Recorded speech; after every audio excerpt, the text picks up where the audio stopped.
Welcome to Quiet Scare, where horror doesn't scream, it whispers.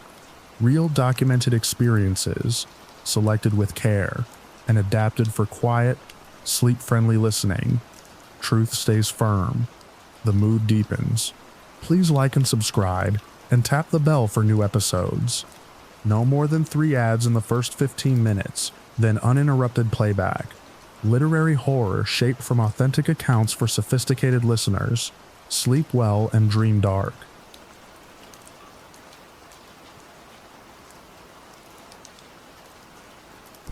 My husband Aurelius and I bought the last remaining house on what locals in the town of Pitchfork Hollow still call Cinder Row. A short dead-end street where, according to every neighbor who's ever mentioned it to us, 5 other houses once stood before a fire swept through the whole block, decades before either of us were even born. A fire whose exact cause was never definitively established, despite a formal investigation conducted at the time by county officials. We'd been drawn to the house mostly for its price, genuinely surprised by how little it cost, given the size of the lot, and the quality of the original construction, a discrepancy our realtor explained away, with a vague reference to the street's unusual history that neither of us thought to press her on further. During the excitement of our first home purchase together, I remember driving away from the closing that afternoon, a specific, uncomplicated happiness that made the later revelations about Cinder Row feel, in hindsight, all the more jarring by contrast. Our house had survived that terrible fire entirely intact, sitting at the row's furthest end, a detail our realtor mentioned almost proudly during the sale, framing the property's survival as evidence of solid original construction, rather than anything worth further examination or concern on our part. It was our neighbor Cordelia, whose own family had lived adjacent to Cinder Row for 4 full generations, who first told us, over a fence-line conversation shortly after we moved in, that the town maintained a specific practice regarding the empty lots, where the other 5 houses had once stood. One every resident of our particular house had apparently observed without exception since the fire itself first happened. She explained that on the anniversary of the fire each year, the current residents of the surviving house were expected to walk the empty lots themselves, one at a time, placing a small lit candle at each former house's foundation, still faintly visible beneath decades of overgrowth if you knew exactly where to look for them, and remaining present at each site until the candle burned down entirely before moving on to the next, a practice that took the better part of an entire evening to complete properly across all 5 former foundations scattered along the row. I asked what the practice was meant to accomplish, and Cordelia's answer carried the same careful weight I'd already grown to expect from rural neighbors discussing traditions they'd inherited, without ever needing to fully interrogate them themselves. She said the practice existed because the fire's 5 victims, families who'd had no surviving relatives left in Pitchfork Hollow to maintain any more conventional memorial, had been quietly adopted, in a sense, by whichever family happened to live in the one house the fire had spared, an informal arrangement that had apparently been agreed upon by the town's collective decision in the fire's immediate aftermath, and maintained faithfully by every subsequent owner of our house since that original agreement was made all those years ago. I asked Cordelia how the arrangement had actually first come to be established, curious whether any specific person had proposed it in the fire's immediate aftermath, or whether it had simply emerged organically from the town's shared grief. She said her own grandmother had described it as a decision made almost wordlessly, the surviving neighbors simply gathering at the one intact house within days of the fire and beginning the candle ritual themselves, an act of collective mourning that the house's own occupants at the time had joined without any formal discussion, the practice solidifying into an expected tradition only gradually, year after year, until nobody could quite remember it ever not existing. Aurelius and I performed the ritual ourselves that first November, feeling the specific mixture of solemnity and self-consciousness that comes with taking on a genuinely meaningful obligation towards strangers we'd never once known. Walking the overgrown lots with a box of candles and a flashlight, locating each foundation exactly where Cordelia had described them to us, and sitting with each flame until it extinguished naturally, the whole process taking nearly 4 full hours in the cold November air that first year. I asked Cordelia afterward whether any specific consequence had ever followed a year when the current homeowners failed to perform the ritual properly, whether the tradition carried any documented weight beyond simple community expectation and quiet social pressure. She mentioned, after a long pause, that the house had changed hands unusually often in the decades since the fire, compared to most other properties in town, several previous owners lasting only a year or two before selling, a pattern she attributed, at least in part, to residents who'd either declined to learn the tradition properly in the first place, or who'd grown uncomfortable enough with its implications to want out of the arrangement entirely, rather than continue carrying it forward themselves. She described one specific owner, a family who'd lived in the house for several years sometime in the 1980s, who'd stopped performing the ritual after their first year, dismissing it as morbid small-town superstition unworthy of their continued participation in something they considered beneath them. That same family, she said, experienced a small kitchen fire of their own the following winter, contained quickly enough that no serious damage resulted, though the specific date of that fire, when several older residents later compared notes, fell only 2 days before the anniversary the family had failed to observe that year. The family moved out within the month, and the house sat empty for nearly 2 years afterward, before finally selling to more accommodating owners, who resumed the tradition without complaint or further incident. I asked whether Cordelia herself had ever considered that the ritual might simply be an elaborate coincidence, a pattern imposed retroactively onto a string of unrelated events by a town eager to find meaning in an old tragedy it had never fully processed. She didn't dismiss the possibility outright, admitting she'd asked herself the same question more than once over the years, though she said she'd eventually stop needing a definitive answer, content instead to simply keep observing the practice herself whenever she happened to be present for it, the way she'd watched her own parents do throughout her entire childhood on that same street decades earlier. Aurelius and I have never missed the ritual since that first November, walking the 5 foundations together each year, regardless of weather, feeling less like we're honoring an obligation imposed on us by strangers with each passing year, and more like we've simply taken on a small, permanent piece of the town's memory that happens to be ours to carry now. I still think, some evenings, about the families whose names I've never learned, whose only remaining trace in Pitchfork Hollow is 5 overgrown foundations and a single candle lit faithfully each November by whoever happens to live, however briefly, in the one house the fire decided, for reasons nobody has ever fully explained, to leave standing. Cordelia mentioned to us recently, during a quiet afternoon on her own porch, that her own grandmother had once told her the names of all 5 families lost in the fire, names that Cordelia herself had never written down, and had, over the many decades since, slowly forgotten, beyond a general sense of how many there'd actually been in total. I asked whether she regretted not recording them somewhere more permanent, before that specific memory faded away entirely from her own mind. She considered the question for a long moment, before saying that maybe the names themselves weren't really the point anymore after all this time. That what actually mattered most was simply that someone, somewhere, kept lighting the candles every single year, regardless of whether anyone still living could say exactly who they were being lit for in the first place.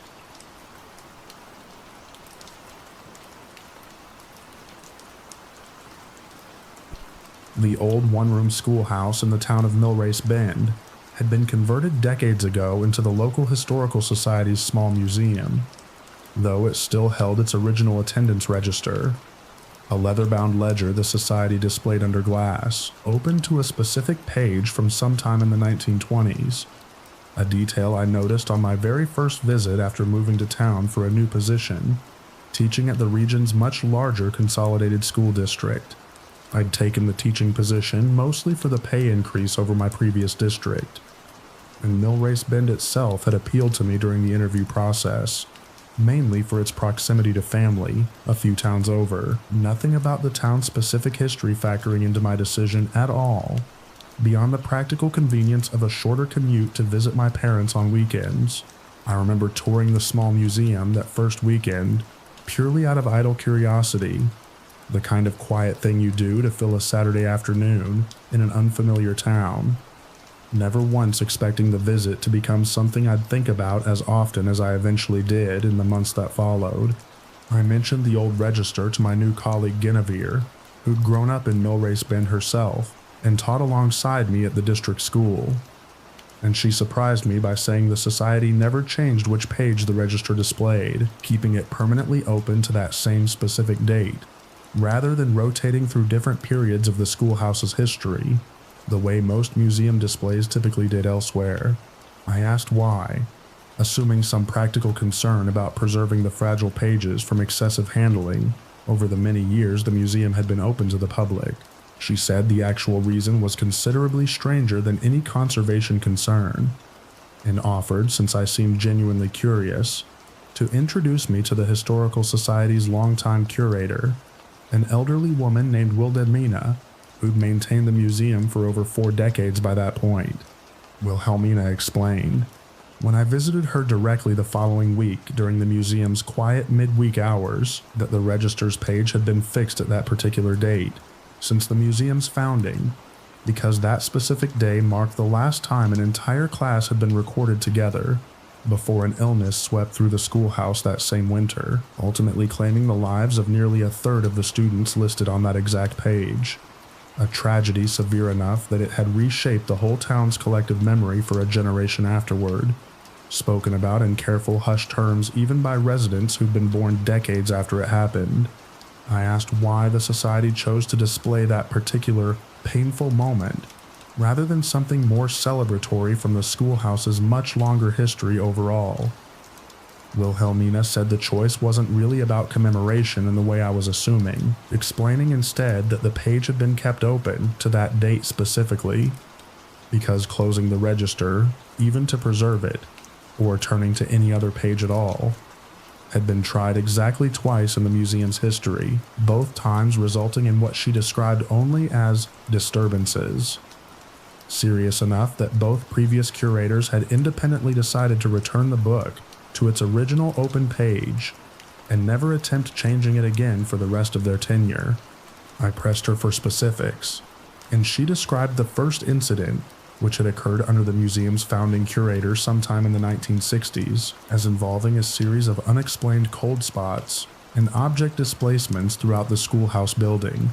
Over the several long weeks the register had been closed for a scheduled cleaning. Disturbances that stopped entirely. According to the museum's own detailed internal records, the moment the book was reopened to its original page and left undisturbed once again. The second incident, decades later under Wilhelmina's own predecessor, had involved something she was considerably more hesitant to describe in full detail, mentioning only that a visiting school group touring the museum during a brief period, when the register had been turned to a later page for a special exhibit, had reported several children in the group becoming inconsolably distressed inside the building, for reasons none of the accompanying teachers could identify or resolve at the time. A genuine disturbance that ended the moment the exhibit was reversed, and the register returned to its usual, expected page. I asked whether either previous curator had documented these incidents formally anywhere, some written record beyond oral history I might be able to review myself firsthand. Wilhelmina said the founding curator had, in fact, kept a private log of the whole episode, still stored somewhere in the museum's small archive, though she admitted she'd only read it once herself, years earlier, and had found the specific, matter-of-fact tone of the entries considerably more unsettling than any dramatic description could have possibly been. A woman simply and calmly recording strange occurrences the same way she might record a change in the local weather from one day to the next. I asked whether the society had ever considered installing a proper security camera or motion sensor to actually document these disturbances more rigorously, curious whether modern technology might finally settle the question one way or another for good. Wilhelmina said the idea had come up once, and been quietly abandoned when the equipment itself malfunctioned repeatedly during the brief testing period, never once producing usable footage, despite functioning perfectly everywhere else in the building. I asked, carefully, whether Wilhelmina believed the specific children listed on that fixed page were somehow connected to these disturbances directly, whether the register functioned as something more than simple historical record in her own understanding of it. She said she didn't fully understand the mechanism herself, despite 4 full decades of stewarding the museum,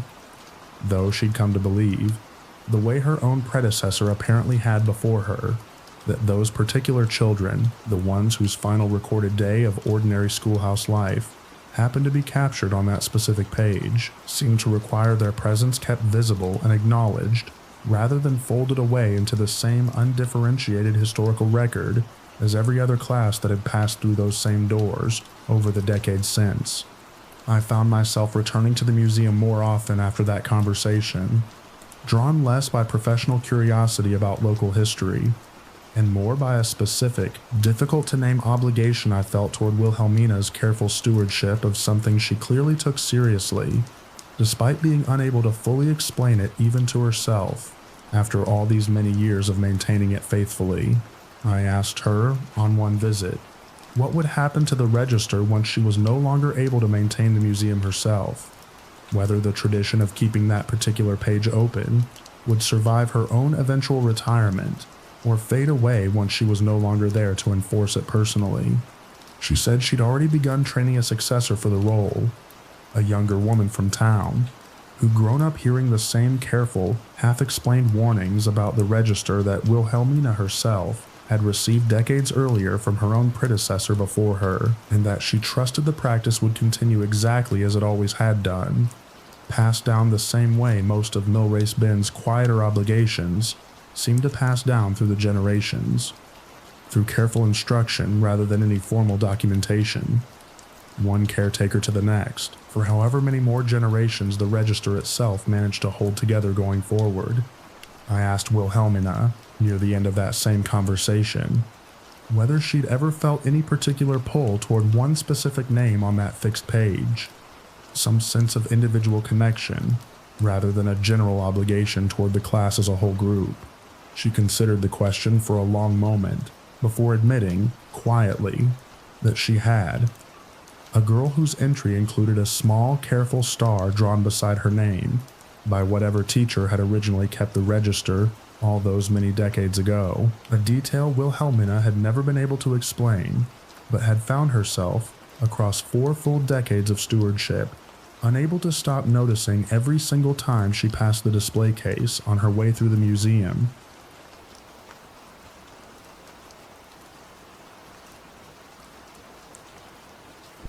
I bought the old grain mill outside Thornfield Creek 2 years ago, intending to convert it into a boutique inn, drawn by the building's genuine historic charm and a purchase price low enough that I should have asked more questions before committing to the renovation. It was my contractor, a local man named Percival who'd worked on half the historic buildings in the county, who first mentioned, partway through demolition of the mill's old grinding room, that the property carried what he called an old account still open, a phrase delivered with a specific caution that made me set down my own tools and actually listen. I'd left a corporate career I'd genuinely grown to hate to pursue the inn as a real second act, sinking most of my own savings into the purchase and renovation, with a confidence I look back on now as more naive than brave.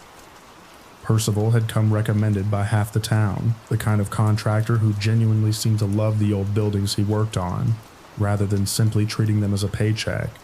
And I remember feeling grateful, that first week of demolition, to have found someone who clearly cared as much about getting the details right as I did. He explained that the mill's original owner, generations back, had reportedly struck some kind of bargain with the creek itself during a severe drought that had threatened to shut the mill down entirely, an arrangement whose exact terms had been lost to any written record, but whose ongoing obligation, according to local understanding, passed down through successive owners, involved returning a portion of whatever the mill produced back to the water each season, a practice every subsequent owner had apparently maintained without exception, until the mill finally ceased commercial operation decades earlier and sat empty for the better part of a generation.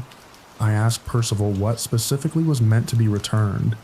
and he said the tradition, as he understood it from his own grandfather who'd worked at the mill in its final operating years, involved a portion of the ground flour being released directly into the creek at a specific bin just downstream from the mill wheel itself. Timed to the first grinding of each new season's harvest. I asked what happened when the mill stopped operating commercially, whether the obligation had simply lapsed, along with the business itself once there was no more flour being ground at all.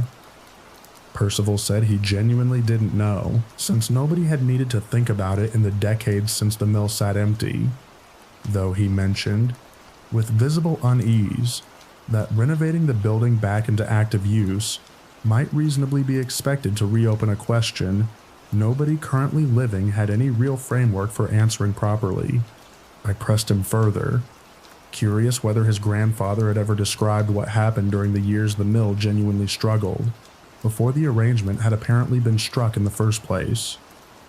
Percival said the family stories described a period of near total failure, crops failing across the whole county, and the mill itself sitting idle for want of anything to grind,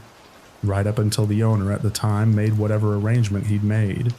after which the drought reportedly broke within the same season, a recovery quick enough that it had entered local memory as something considerably more than ordinary agricultural luck.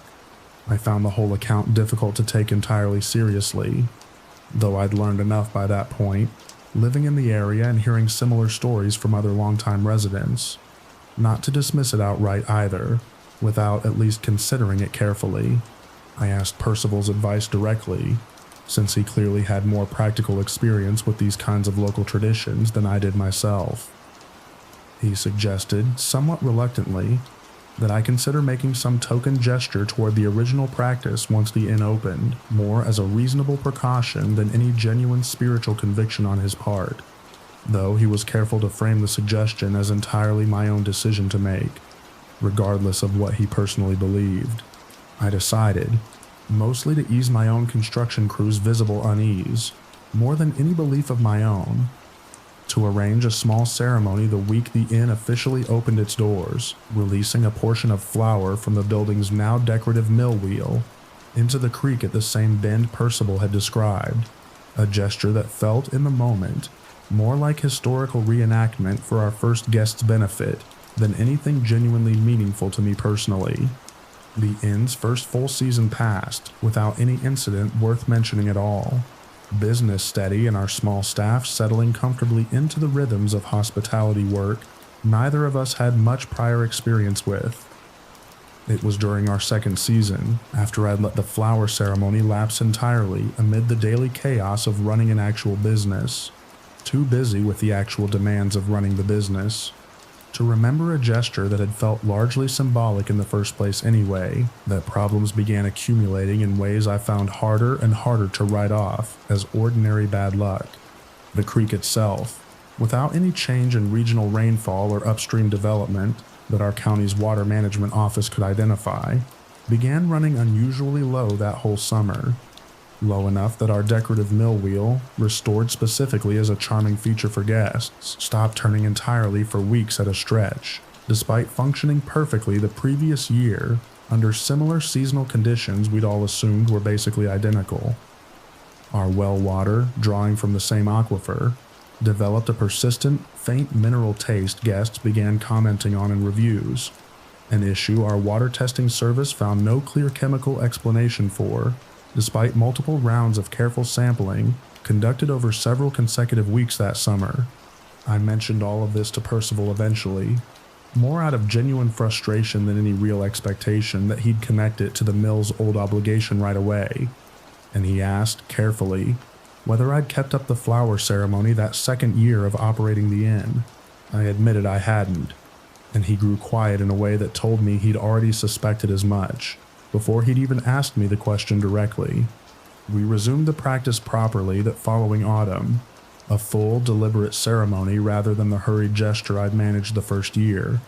and the creek's flow returned to normal within the following month, our well water clearing up shortly after. without any intervention from the testing service beyond confirming the change had, in fact, occurred. I maintain the ceremony faithfully now, each season, regardless of how our other renovation projects or business priorities might otherwise compete for my attention. Having learned, the way I suspect every owner before me eventually learned, that some accounts, however old and however impossible to verify through any official record, are considerably easier to simply keep current than to test the actual consequences of letting lapse. Percival still works on the inn's small ongoing maintenance projects these days, coming by every few months to handle whatever small repairs the old building inevitably requires, and we've never spoken directly about that second season again. Though I noticed, during a recent renovation of one of our upstairs guest rooms just last spring, that he made a point of mentioning, unprompted, that his own grandfather had apparently kept a private notebook tracking the ceremony's performance across his own decades of working at the mill, a notebook Percival said he still had, somewhere among his late father's belongings, and had always genuinely meant to properly go through. I asked whether he'd ever consider showing it to me sometime, and he said he genuinely would, eventually, once he'd finally worked up the nerve to sort through everything else in those old boxes first.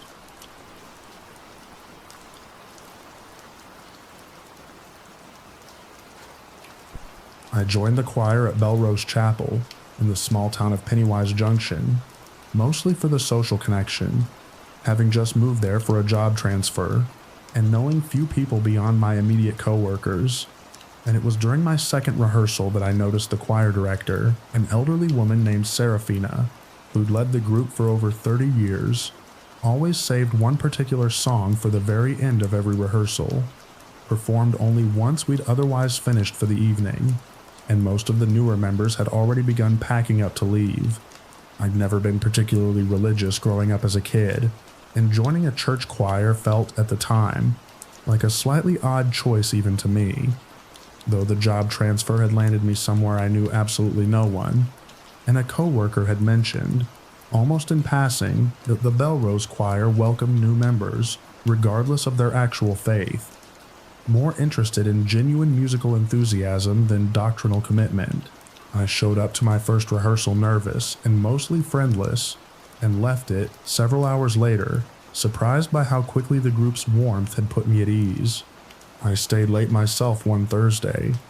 curious about the song I'd caught only fragments of during my first few weeks with the group,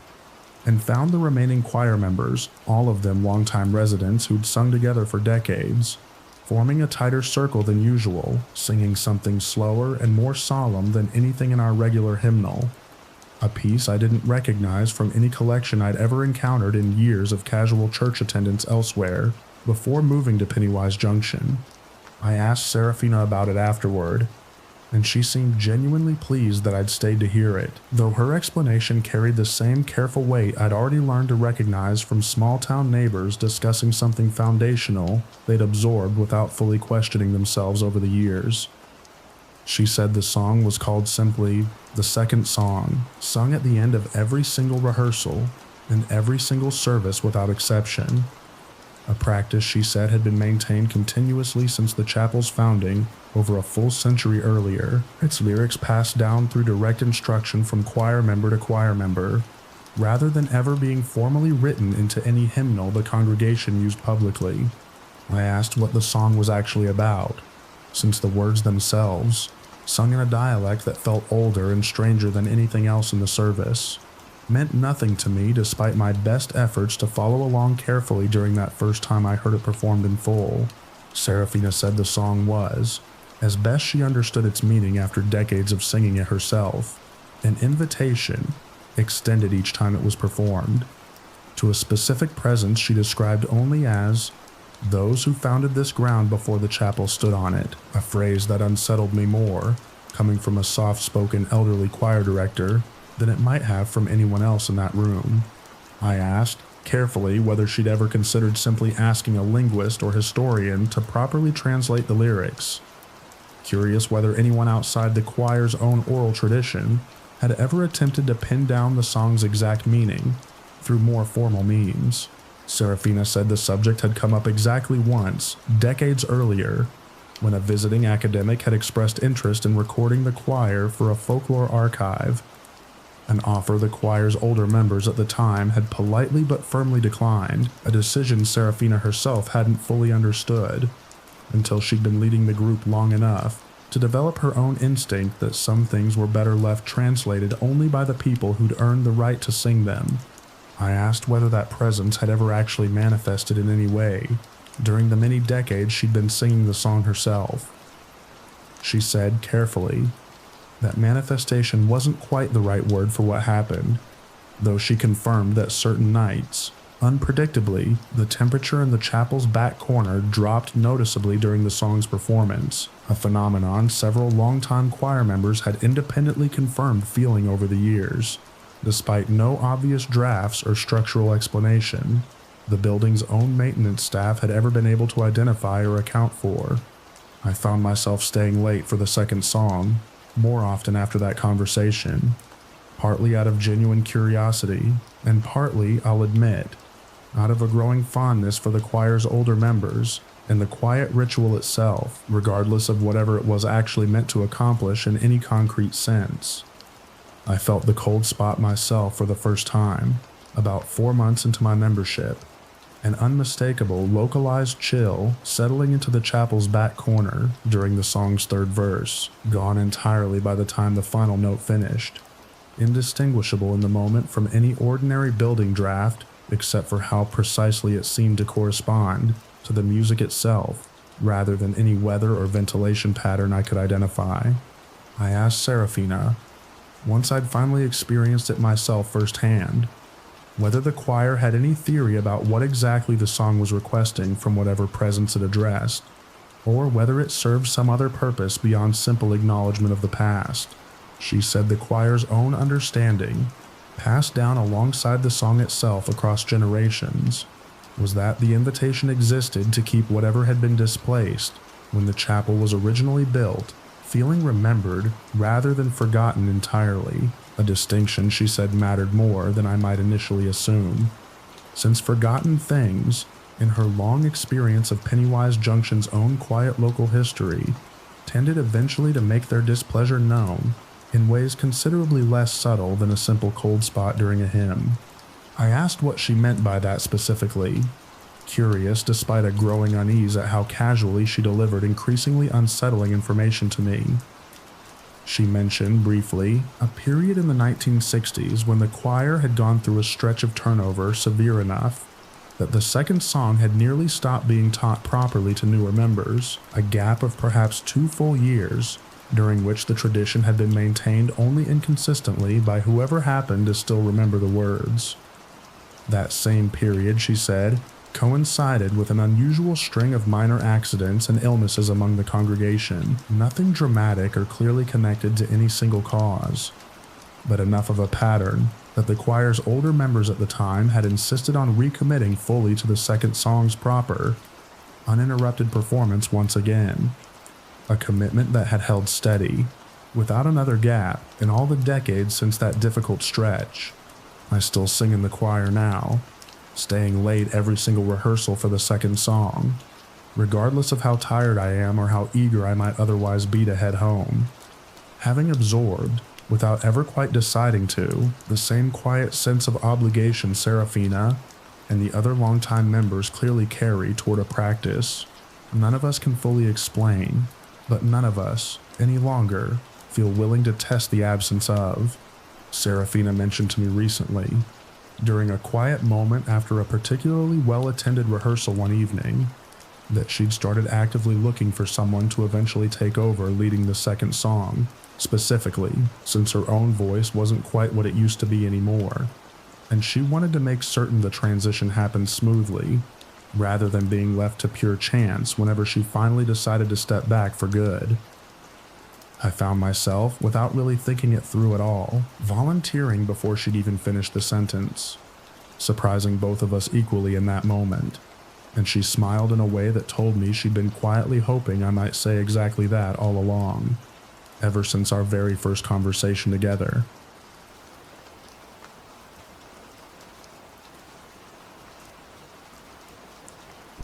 The intersection just outside the town of Hollow Creek, where the old county road meets the highway, has a small collection of coins embedded directly into the asphalt at its center, a detail I noticed my first week living in town, and initially assumed was simply litter that had been run over and pressed flat by passing traffic over the years. It was my coworker Balthazar, at the feed store where I'd taken a job stocking shelves, who first told me the coins weren't accidental at all. I'd moved to Hollow Creek somewhat impulsively, honestly, following a serious relationship that ended badly in a city I no longer wanted to live in,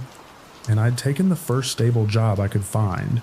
within a reasonable drive of the small rental house I'd found online, mostly grateful for the sheer distance the move put between myself and everything I was trying to leave behind. Balthazar had been kind to me from my very first shift, the kind of easy, unforced friendliness I hadn't expected to find so quickly in a town where I knew absolutely no one. He explained, during a slow afternoon shift at the store, that Hollow Creek maintained an old practice of leaving a coin at that specific intersection whenever a resident passed through it for the final time, meaning the last drive any local made before permanently leaving town for good, whether through moving away, going off to college, or, in the case of older residents, their own funeral procession route on the way to the cemetery just beyond the highway itself. The coin, tossed from the car window at the exact moment of crossing, was meant, he said, as a kind of toll, a small acknowledgement paid to the intersection itself in exchange for safe passage away from the town one had always called home. I asked what happened if someone simply drove through without paying the toll, forgetting or declining the tradition, either out of genuine ignorance or outright skepticism about the whole practice. Balthazar said he didn't know of anyone who deliberately tested that question,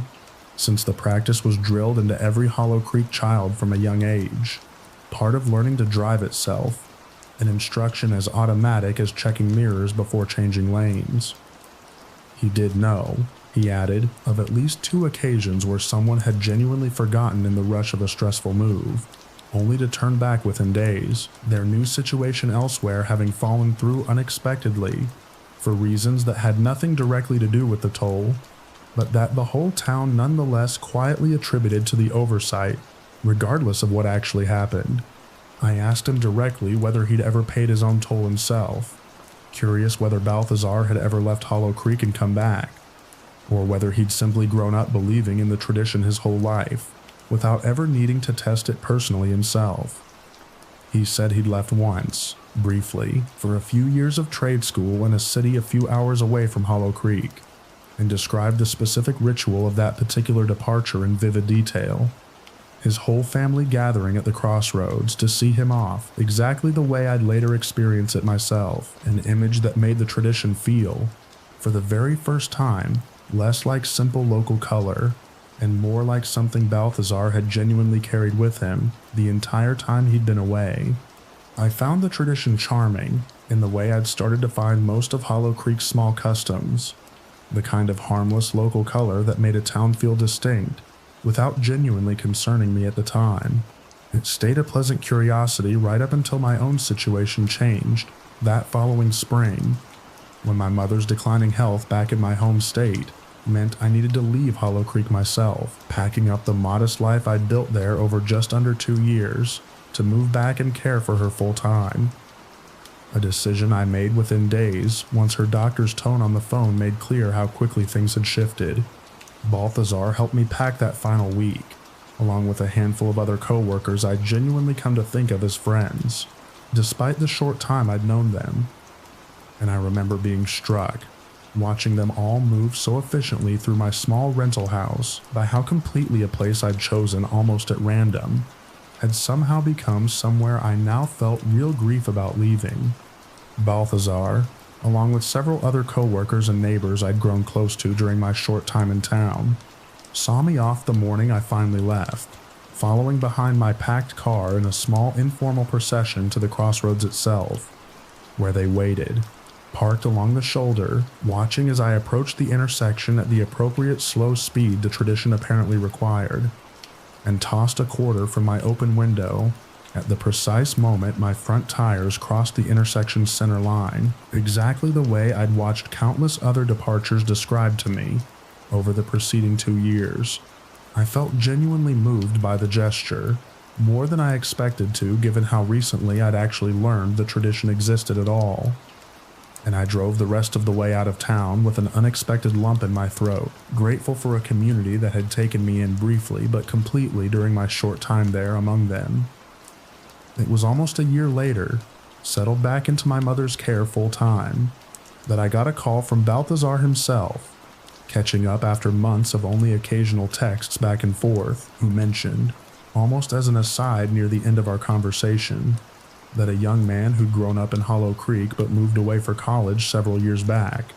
had recently died in a car accident on an entirely unrelated highway several states away from home, a genuine tragedy that had shaken the whole town deeply. I asked, carefully, whether the young man had paid his toll at the crossroads when he'd originally left for college all those years ago. Balthazar went quiet for a long moment before admitting he genuinely didn't know, that it wasn't the kind of detail anyone tracked formally in any official capacity. Though he said the question itself had apparently come up more than once among older residents discussing the accident privately. In the days following the news, an unspoken current of concern running beneath the town's collective grief that he didn't feel entirely comfortable elaborating on further, even to me. I still think about my own coin sometimes, flattened now somewhere beneath the asphalt of an intersection I'll likely never drive through again, and I find myself, on the rare long drives I still take for my mother's medical appointments, quietly grateful that I paid my own toll properly before I left, regardless of how much actual weight I've ever managed to convince myself the tradition genuinely carries. I called Balthazar again a few months after that particular conversation, mostly just to check in the way we still occasionally do, and asked, carefully, whether the young man's family had ever found any peace with what had happened, or whether the town's quiet unease about the missing toll had settled at all in the time since the funeral. He said the family seemed to be coping as well as anyone could reasonably be expected to, under such difficult circumstances, though he admitted the intersection itself had become something people in town now drove through a little more deliberately than before, slowing slightly as they crossed it, as though collectively reminding themselves, without ever needing to say so directly out loud to one another, exactly what they owed and to whom.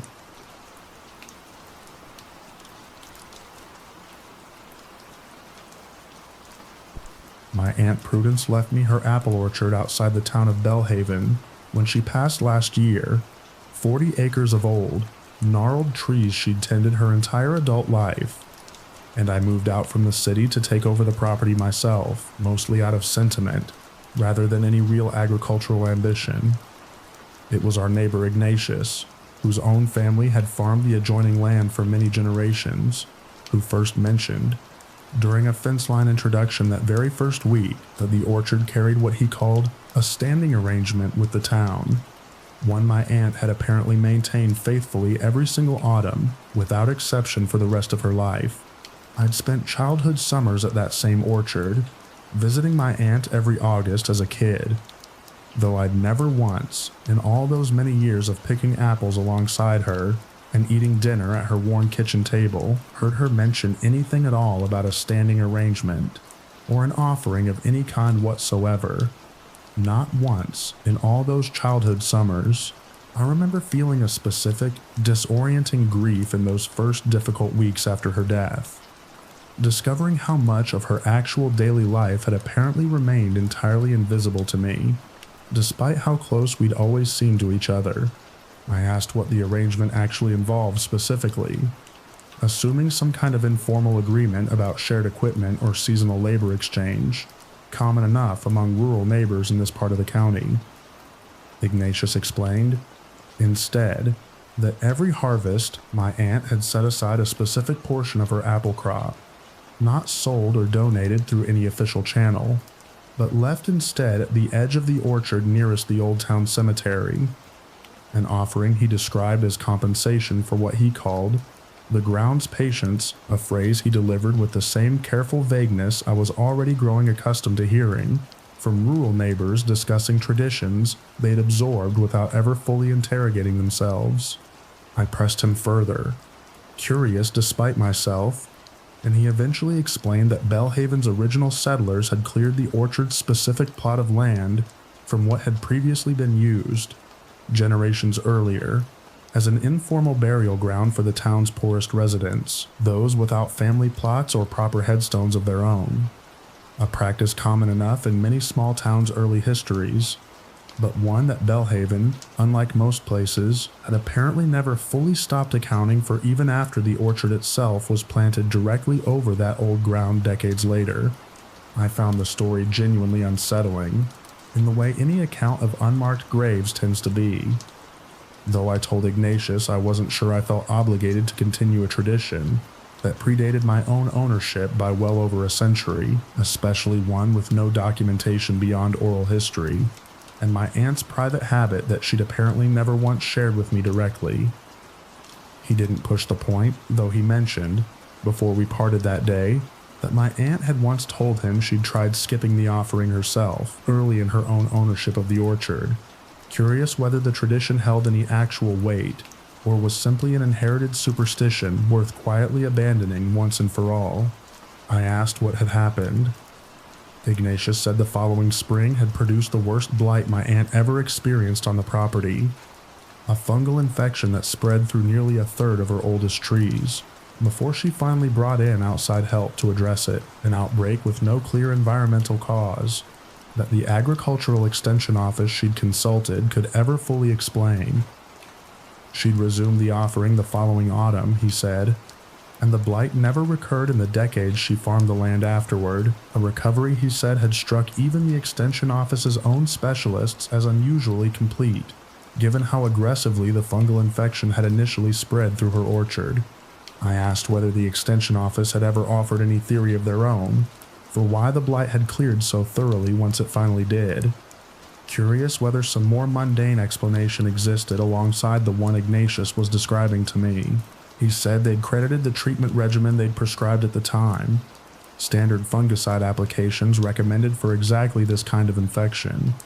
though he mentioned almost as an aside that my aunt had privately told him the fungicide alone hadn't seemed to be working at all in the weeks before she'd finally resumed the offering, the blight continuing to spread,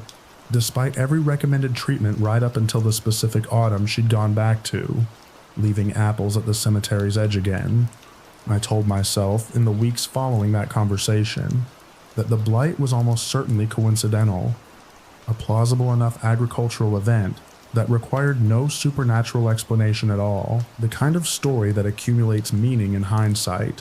rather than actually predicting anything in the moment it happens to a person. I decided, nonetheless, mostly out of respect for my aunt's own clear conviction, rather than any belief of my own, to continue the practice that first autumn, setting aside a portion of my harvest and carrying it to the orchard's edge nearest the old cemetery boundary exactly as Ignatius had described it to me. The following spring passed without incident, my trees remaining healthy and my harvest, if anything, slightly better than the modest expectations I'd originally set for my first full year running the property on my own. I mentioned this to Ignatius, half joking about my own budding superstition, and he simply nodded, unsurprised, saying that consistency was really all the tradition had ever required of anyone, whatever its actual underlying mechanism turned out to be. It was later that same year, clearing some overgrown brush near the cemetery boundary myself on a quiet weekend, that I found a small, weathered stone marker mostly buried beneath decades of fallen leaves and undergrowth, entirely unmarked except for a simple carved cross, clearly predating any headstone in the town's current official cemetery by a significant margin. I didn't move it, and I didn't mention finding it to anyone else in town, though I found myself, that autumn,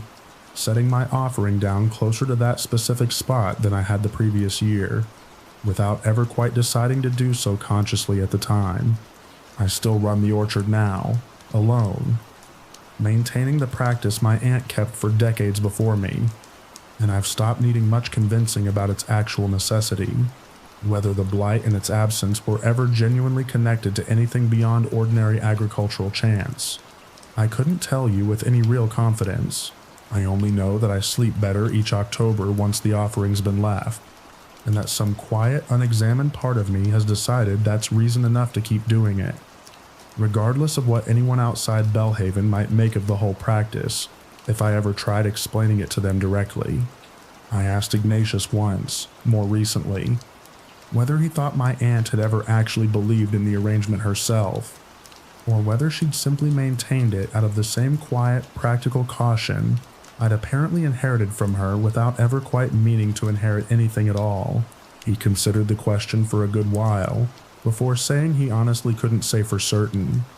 since she'd never discussed her own private beliefs with him directly any more than she apparently had with me. Though he said the specific care she'd always taken with the offering, choosing her best apples rather than simply whatever was easiest to spare that season, suggested to him a woman who decided, somewhere along the way of running that orchard for so many decades, that the distinction between genuine belief and simple ingrained habit mattered considerably less than simply getting the ritual itself right every single time.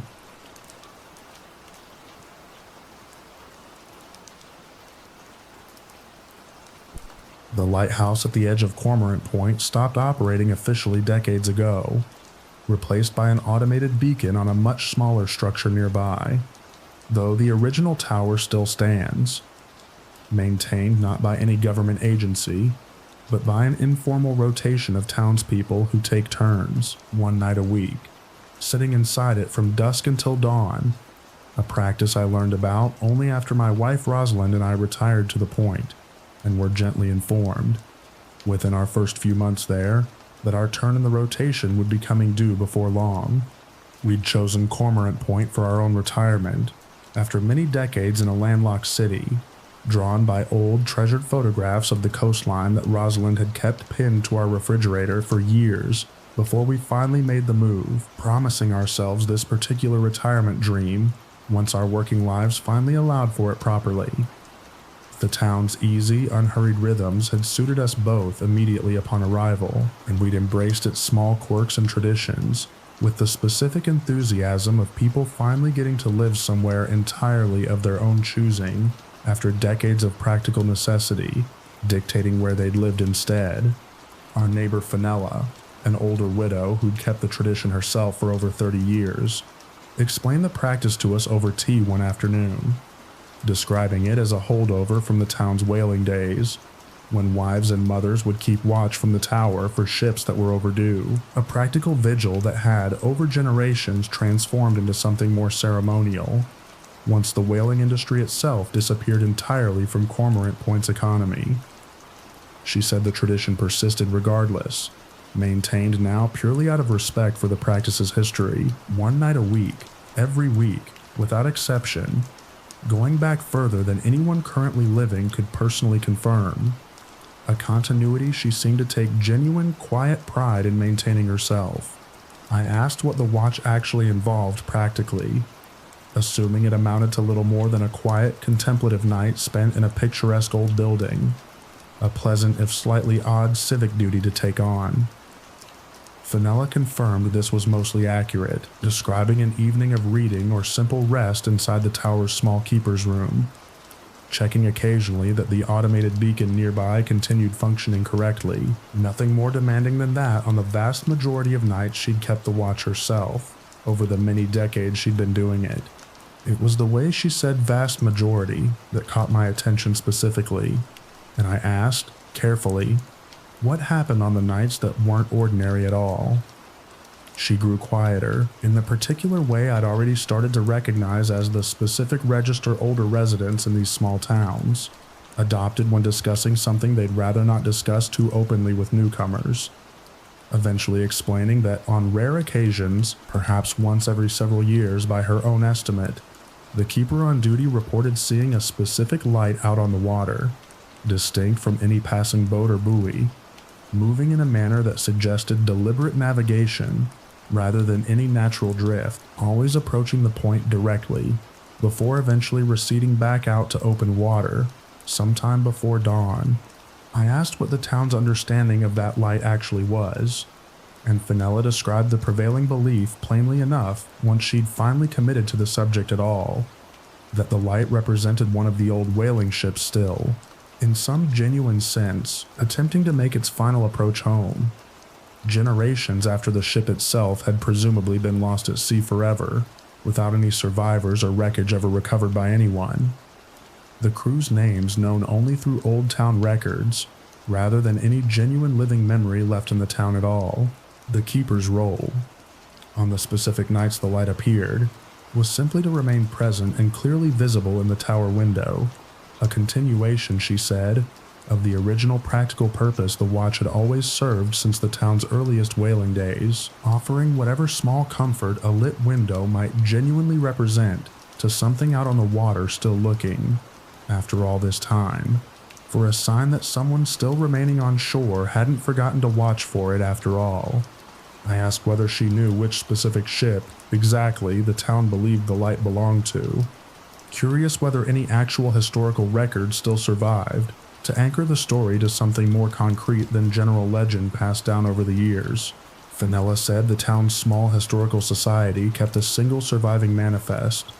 water-damaged and barely legible, listing a crew of 11 men who departed on a routine whaling voyage and simply never returned home. No wreckage, no bodies, no explanation beyond the ordinary hazards the sea has always posed to men who make their living on it. She said she'd read the surviving names herself once, years ago, and had found herself, ever since that day, quietly including all 11 in her own private thoughts each time she took her turn in the tower, regardless of whether the light ever actually appeared during her particular watch, that specific night. I found the story moving despite my own instinctive skepticism, the kind of gentle, melancholy small-town legend that seemed designed more to honor the past than to genuinely frighten anyone who happened to hear it told this way. Rosalind and I took our own first turn in the rotation the following month, settling into the tower's small keeper's room with books and a thermos of tea, treating the whole evening as a pleasant, quietly meaningful night out, rather than anything to be nervous about at all. Nothing happened that first night, nor during several subsequent turns over the following year, and I'd nearly let the story settle comfortably into the same category as every other charming local tradition Cormorant Point had introduced us to since our arrival. It was Rosalind, during our fourth turn in the rotation, who woke me from a light doze near 2 a.m, pointing wordlessly out the tower's seaward window, at a single point of light moving steadily across the dark water below, distinct from the automated beacon's own steady pulse, holding a course that did, unmistakably, seem to track directly toward the point itself. We sat together in silence, watching it for the better part of an hour, neither of us quite willing to say out loud what we were both clearly thinking, until the light gradually receded back out toward open water sometime before the sky began to lighten, gone entirely by the time full dawn arrived. We told Fenella about it the following week, and she received the account with a quiet, unsurprised nod, saying only that it had been some years since the light had last shown itself to anyone on duty, and that she was glad, in her words, that someone had still been watching for it when it finally decided to come back. Rosalind and I have kept faithfully to our rotation ever since, and we still discuss that night sometimes, quietly, usually on evenings when it's our turn to sit in the tower again, wondering aloud whether we might see it a second time, before either of us grows too old to keep climbing those particular narrow stairs each week. Fenella passed away last winter, peacefully in her own home surrounded by family, and at her funeral I found myself surprised by how many townspeople mentioned, in hushed voices during the reception afterward, their own personal version of the same story. Each account slightly different in its details, but identical in its careful, protective tone, as though the whole town had quietly agreed, generations ago, that some things were worth tending, regardless of whether anyone outside Cormorant Point would ever believe a single word of it themselves.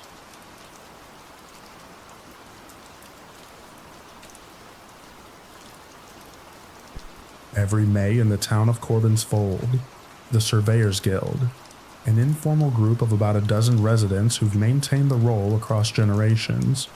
conducts what's called the boundary walk,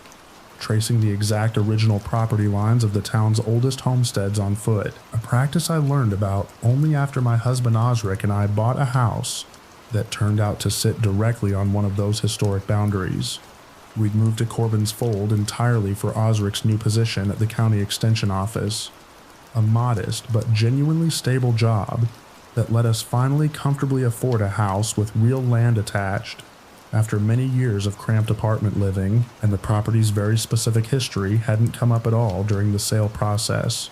beyond ordinary boundary surveys required for closing. Nothing that hinted at any deeper significance to the particular line running through what would become our own side yard. Our neighbor Thaddeus, whose own family had participated in the guild for 3 full generations, explained the tradition to us shortly after we moved in, describing it as partly ceremonial and partly practical, a way of keeping the town's oldest land records accurate through direct physical verification, rather than relying solely on paperwork that had, in some cases, been damaged or lost entirely over the centuries. He mentioned, almost as an aside, that our own property would be walked that particular May, since the original boundary ran directly through what was now our own side yard, and that we were welcome, though not strictly required, to join the walkers when they finally came through. I found the tradition charming enough on its surface, the kind of quaint historical preservation effort I associated with small towns, proud of their own longevity. And Osric and I made a point of watching from our porch when the walkers finally came through our property that first May, a loose procession of a dozen or so residents moving slowly along a line marked by small iron stakes driven into the ground at intervals, checking each stake's position against an old hand-drawn map one of the walkers carried, murmuring quietly among themselves as they went along. It was only afterward, over a fence-line conversation with Thaddeus a few days later, that I learned the walk carried a second, less publicly discussed purpose beyond simple boundary verification alone. He explained, somewhat reluctantly once I pressed him on why the walkers had paused so long, at one particular stake near our own property's edge, that the boundary walk also served to check for what he called drift, instances where the physical land itself seemed to have shifted slightly from its recorded position, sometimes by mere inches, sometimes by considerably more, in ways that couldn't be explained by ordinary erosion or geological movement of any kind. I asked how land could possibly shift position without some obvious physical cause behind it, expecting Thaddeus to walk back the claim as an exaggeration, or a simple misunderstanding on his part. He didn't. He described instead several documented instances across the guild's own records, going back over a full century, where a specific stretch of boundary had been found, upon careful measurement, to have moved by a small but measurable distance since the previous year's walk, always in the same handful of locations across town, our own property's edge apparently being one of them, a fact the guild had noted and quietly tracked for at least 4 decades before we ever bought the house ourselves. I asked what the guild believed caused this drift in the first place, and Thaddeus admitted the explanation had never been settled definitively by anyone, though the prevailing theory passed down among guild members involved something about the town's original founding agreement with the land itself, a phrase he used carefully, the same vague weight I'd started to recognize whenever an outer gate adjacent town's older resident referenced something foundational they couldn't fully explain to an outsider like myself.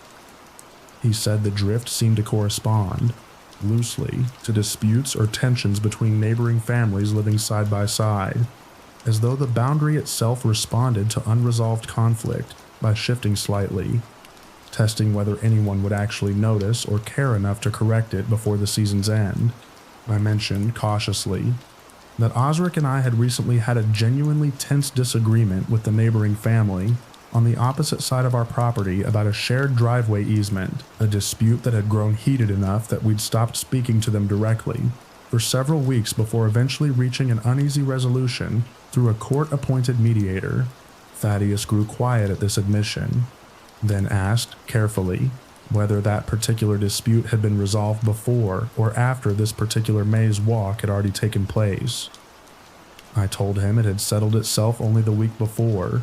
quite by coincidence as far as either of us knew. He nodded slowly at this and said that this year's measurement at our own stake had in fact shown the smallest drift the guild had recorded there in over a full decade. A detail he delivered without much visible comment, though the implication sat with me for the rest of that conversation, and for a long while afterward. I asked, finally, what happened if a drift was ever left unaddressed? If a dispute festered long enough that the guild's yearly correction couldn't keep pace with whatever was actually moving? Thaddeus said the guild had exactly one documented instance of that happening, decades before either of us were born, involving two families whose feud had apparently gone on for years without resolution, during which the boundary between their properties had drifted so significantly that the guild's own measurements became essentially meaningless, the physical land itself having shifted enough that neither family's original deed still accurately described anything real on the ground. Both families, he mentioned, moved away from Corbin's fold entirely within a year of that final unreconciled measurement, their properties sold and absorbed by neighboring landowners. The specific disputed boundary never formally resolved by anyone since. I asked whether the guild had ever tried intervening directly in a dispute before it reached that point, mediating between neighbors the way a formal arbitrator might, rather than simply measuring and recording whatever drift had already occurred by the time they arrived each May. Thaddeus said the guild had experimented with that approach exactly once, generations back, and found it made the drift worse rather than better, as though the land itself resented having its warning system repurposed into active interference, a lesson the guild had apparently taken seriously enough to never attempt again in all the decades since. Osric and I make a point now of resolving any disagreement with our neighbors quickly, whatever the actual subject, a policy we've both quietly agreed to maintain, without ever explicitly discussing why.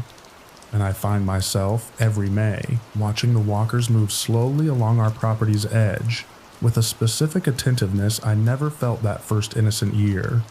waiting to hear, one way or another, exactly how far the ground beneath our feet has decided to move. I asked Thaddeus once, more recently, whether he'd ever considered simply retiring from the guild after so many decades of service, curious whether the role ever grew easier to carry with time, rather than heavier. He said if anything it had grown heavier, since every passing year meant one more stretch of boundary he'd personally watched drift at least once, one more family's quiet conflict he'd learned to read in the specific distance between an iron stake and wherever it had wandered since the previous spring, a knowledge he said he wasn't sure he'd ever fully be able to put down, even after he finally stepped back from walking the lines himself.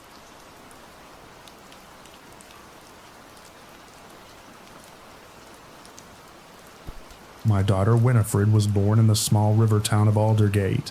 where my wife Perpetua's family has lived for 6 generations, and it was her grandmother, present for the birth, who insisted, gently but firmly, that we bring the baby to the naming stone before her first month was out, a tradition I'd heard mentioned only in passing during the years Perpetua and I dated, before finally moving to Aldergate ourselves. I had grown up in a city 3 hours away, with a family that had no particular ties to any single place at all,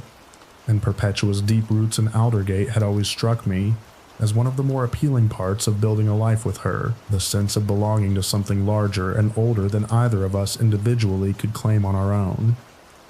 I remember feeling genuinely moved, in those early years of our relationship,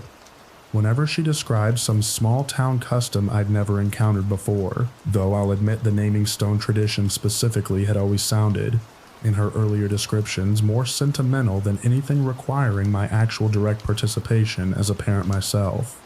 The stone itself sat in a small clearing at the edge of town, a weathered slab of granite roughly waist high,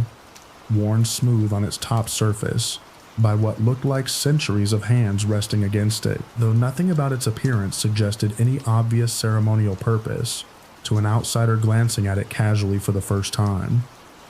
Perpetua's grandmother explained, as we walked the short distance from our house that first visit, that every child born into an Aldergate family was traditionally brought to the stone within their first month, held against its surface, by whichever parent felt most strongly connected to the town's history, while the child's name was spoken aloud for what she called the stone's own record, though she was vague in the way I'd already learned older Aldergate residents tended to be about these particular customs, on what exactly that record consisted of, or where it was kept. I held Winifred against the stone myself that afternoon, since Perpetua's own connection to the town ran considerably deeper than mine, despite my having married into it years earlier, and spoke our daughter's full name aloud, exactly as instructed, feeling faintly foolish the entire time. Despite the genuine tenderness of the moment itself, nothing happened, at least nothing either of us could perceive directly in the moment, and we walked home afterward, considering the tradition completed, one more small ceremonial box, checked among the many that came with raising a child inside an established, well-rooted extended family. It was almost a full year later, at a birthday gathering for one of Perpetua's cousins, that I overheard two older relatives discussing another family's recent naming stone visit, in a tone that struck me as more serious than the occasion itself seemed to warrant, mentioning that the baby in question had taken poorly to the stone, a specific phrase that meant nothing to me at all, until I asked Perpetua directly what it referred to. She explained, somewhat reluctantly, that occasionally a child's very first introduction to the stone produced a specific, recognized reaction among Aldergate families, a sudden, inconsolable crying fit that began the very moment the child's palm made contact with the stone's cool surface, and continued, quite unusually, well past the point where ordinary infant distress would typically resolve itself naturally. I asked what that reaction was believed to mean specifically, and Perpetua hesitated before answering, clearly weighing how much of the town's private understanding she wanted to share with me, even after our own years of marriage together. She said, eventually, that Aldergate families believed the stone carried some kind of memory of the town's full history, generations of names and lives absorbed into it somehow, and that a child reacting poorly during their naming was traditionally understood to mean the child had, in some sense, been recognized by that accumulated memory as connected to something specific and unresolved within the town's past. Though she admitted nobody currently living could explain the mechanism more precisely than that, I pressed her further, curious whether this recognition was generally considered a positive sign or a genuine cause for concern among Aldergate families who experienced it firsthand. She said the reaction itself carried no particular stigma at all in the town's own understanding, families who'd been through it describing it more as a heavier kind of belonging than an ordinary misfortune, though she admitted some parents found the crying fits genuinely distressing in the moment, regardless of how the tradition ultimately framed the experience for them afterward, once the initial shock of it had passed. I asked whether these particular children, the ones who reacted poorly, ever displayed anything unusual as they grew older, some lingering effect connecting back to whatever the stone had apparently recognized in them. Perpetua said the pattern wasn't consistent enough to draw firm conclusions, though she mentioned, carefully, that her own great-uncle had reportedly reacted this way as an infant, and had grown up to become unusually preoccupied his whole life, with a specific unsolved disappearance from Aldergate's history decades before his own birth, eventually spending years of his adult life researching the case privately, without ever fully explaining to his own family why the subject held such a specific, consuming grip on him. I found myself, in the weeks after that conversation, unable to fully let the subject drop, curious despite myself about a disappearance that had apparently consumed a relative I'd never met for the better part of his adult life. I asked whether her great-uncle had ever found any actual resolution to the case before he passed away, curious whether the stone's supposed recognition had ever actually led anywhere truly concrete for him personally. Perpetua said he'd died several years back without ever solving it definitively, though he'd left behind boxes of his own research, still sitting in her parents' attic, materials nobody in the family had quite worked up the nerve to properly sort through since his passing. I asked whether we might look through them ourselves sometime, more out of genuine curiosity than any real expectation we'd find anything he himself hadn't already uncovered decades earlier. She agreed, somewhat reluctantly, though we never quite got around to it in the busy months following Winifred's birth, the boxes remaining exactly where they'd sat since his death, waiting for someone in the family to finally work up the nerve to face them properly. Winifred, for her part, showed no unusual reaction at all during her own naming, settling calmly against the stone surface, the way most Aldergate children apparently do. And I've mostly let the whole tradition settle into the same comfortable, slightly mysterious category as every other small-town custom we've adopted since moving here. I still walk past the naming stone sometimes on my own, on ordinary afternoons unconnected to any ceremony, and I've caught myself more than once resting my own palm briefly against its worn surface, feeling nothing at all beyond cool granite, and still somehow unable to walk away without checking, every single time. Perpetua's grandmother mentioned once, near the end of a long family dinner, that she herself had reacted poorly during her own naming as an infant,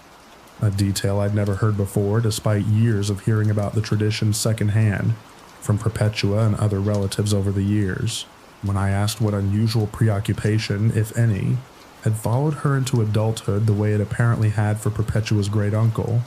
she simply smiled and said some things about herself she'd decided long ago weren't anyone else's business to know, even her own granddaughters, and I've never worked up the nerve to ask her again since that dinner.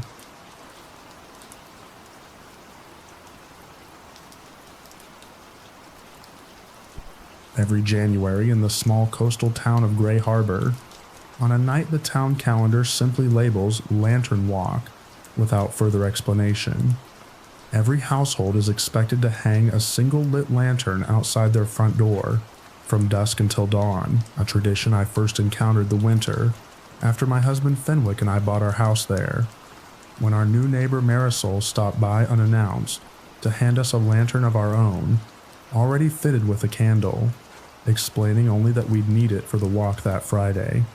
We'd chosen Gray Harbor mostly for its proximity to Fenwick's new job at the regional shipping office, drawn also by the genuine charm of a working fishing town that hadn't yet been fully overtaken by tourism the way so many other coastal communities nearby had been transformed already. I remember feeling, that first winter,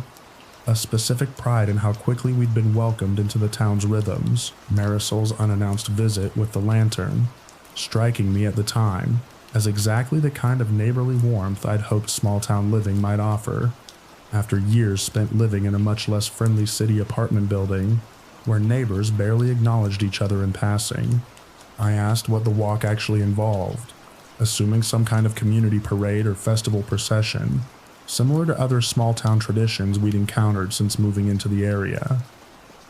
Marisol's answer was more subdued than I expected, explaining that the walk itself involved no actual walking on our part at all, simply the lit lantern outside our door, and that the tradition existed, as far as she understood it, to guide something home safely through the town during a single specific night each year, a phrase she delivered without elaborating on what exactly was being guided, or from where it was traveling. We hung our lantern that first January without much thought, beyond simple neighborly courtesy, watching from our window as every house on our street did the same, small points of warm light stretching down the road in both directions, genuinely beautiful in a way that made the whole tradition feel charming, rather than concerning to either of us at the time. Nothing unusual happened that first year, at least nothing we personally witnessed, and I filed the tradition away as one more pleasant, harmless local custom among the many we'd encountered since moving to Gray Harbor. The 2nd January, Fenwick was traveling for work, leaving me alone in the house on the night of the walk, and I nearly forgot to hang the lantern at all, remembering only as dusk was already settling in, hurrying to get it lit and hung before full dark fell completely. I remember standing on our porch afterward, catching my breath from the rush, and noticing something down the street I hadn't paid attention to during the previous year's walk, a single dark gap in the otherwise unbroken line of lantern light. One house, 3 doors down, with no lantern at all. I asked Marisol about it the following week, mentioning the dark house almost as an aside, curious whether the family had simply forgotten the tradition, the way I'd nearly done myself that same year. She grew quiet in a way that told me the question carried more weight than I'd anticipated, eventually explaining that the house belonged to an elderly widower named Cornelius Ashby, who'd lived in Gray Harbor his entire life, and that his failure to hang a lantern that particular year had been noticed by everyone on the street, discussed quietly among neighbors in the days following, with a specific, careful concern I hadn't understood the reason for at the time. I asked what the concern actually was, whether an unlit lantern carried some specific consequence beyond simple neighborly disapproval. Marisol explained, carefully, that the tradition existed because Gray Harbor's original founders, generations back, had made some kind of arrangement with the sea itself, the specifics of which had been lost to direct memory, but whose terms everyone in town still understood functionally. That a night existed each year when something needed guiding safely past the harbor and into town, and that an unlit house on that specific night represented a gap the guided thing might mistake for an invitation to linger rather than pass through. Lingering somewhere it was never actually meant to stay. I found this explanation almost too folkloric to take seriously. The kind of story I'd have expected from a tourist pamphlet, rather than an actual neighbor describing an actual concern. Marisol seemed to register my skepticism and offered, instead of further explanation, a simple fact: Cornelius Ashby had died within the month following that unlit lantern walk, found by a concerned neighbor after several days of not answering his door. An entirely explicable death by every medical account. An elderly man with a known heart condition finally succumbing to it alone in his own home. She said the timing had unsettled even the town's own doctor, who'd mentioned to more than one patient afterward that he found the coincidence harder to shrug off than his professional training generally allowed him to admit out loud. I asked whether that kind of outcome, an unlit house followed by a death in the same household within weeks, was common enough in Gray Harbor's history to be considered more than coincidence. Marisol said she'd personally witnessed the pattern hold 3 times in her own lifetime, each time an unlit lantern preceding a death in that specific household within the following month. A pattern she readily admitted could be explained as simple correlation. Elderly or unwell residents being the ones most likely to forget a yearly tradition in the first place, and yet a pattern that had held often enough that nobody in Gray Harbor, herself included, felt inclined to test what happened if the town simply stopped taking the tradition seriously altogether. I asked her directly whether she knew of any instance where a younger, healthier resident had forgotten the lantern and experienced no ill effect at all, hoping to find some counterexample that might loosen the pattern's grip on my own imagination. She thought about it for a long moment, before admitting she couldn't recall one, though she was quick to add that most Gray Harbor residents, young and old alike, simply didn't forget in the first place, the tradition having been drilled into every household closely enough over the generations that genuine lapses were rare enough to make each one memorable on its own. Fenwick and I have never once missed a lantern walk since that 2nd January, keeping a spare candle and lantern in our own hall closet year-round, specifically so neither of us is ever caught without one on the correct night,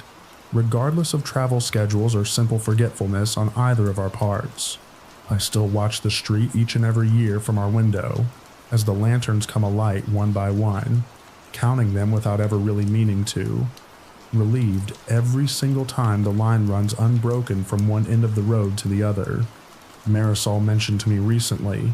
almost in passing during an otherwise ordinary conversation about the upcoming winter season, that she'd begun quietly teaching her own granddaughter the tradition, walking her through the same careful explanation she'd once given us all those years ago, and admitted she still didn't know quite how to phrase it in a way that felt fully honest without also feeling needlessly frightening for a small child to carry around with her. I told her I understood completely, since I still hadn't found the right words myself for explaining it to anyone outside Gray Harbor, who happened to ask why exactly we kept a spare lantern by the door, year-round without fail.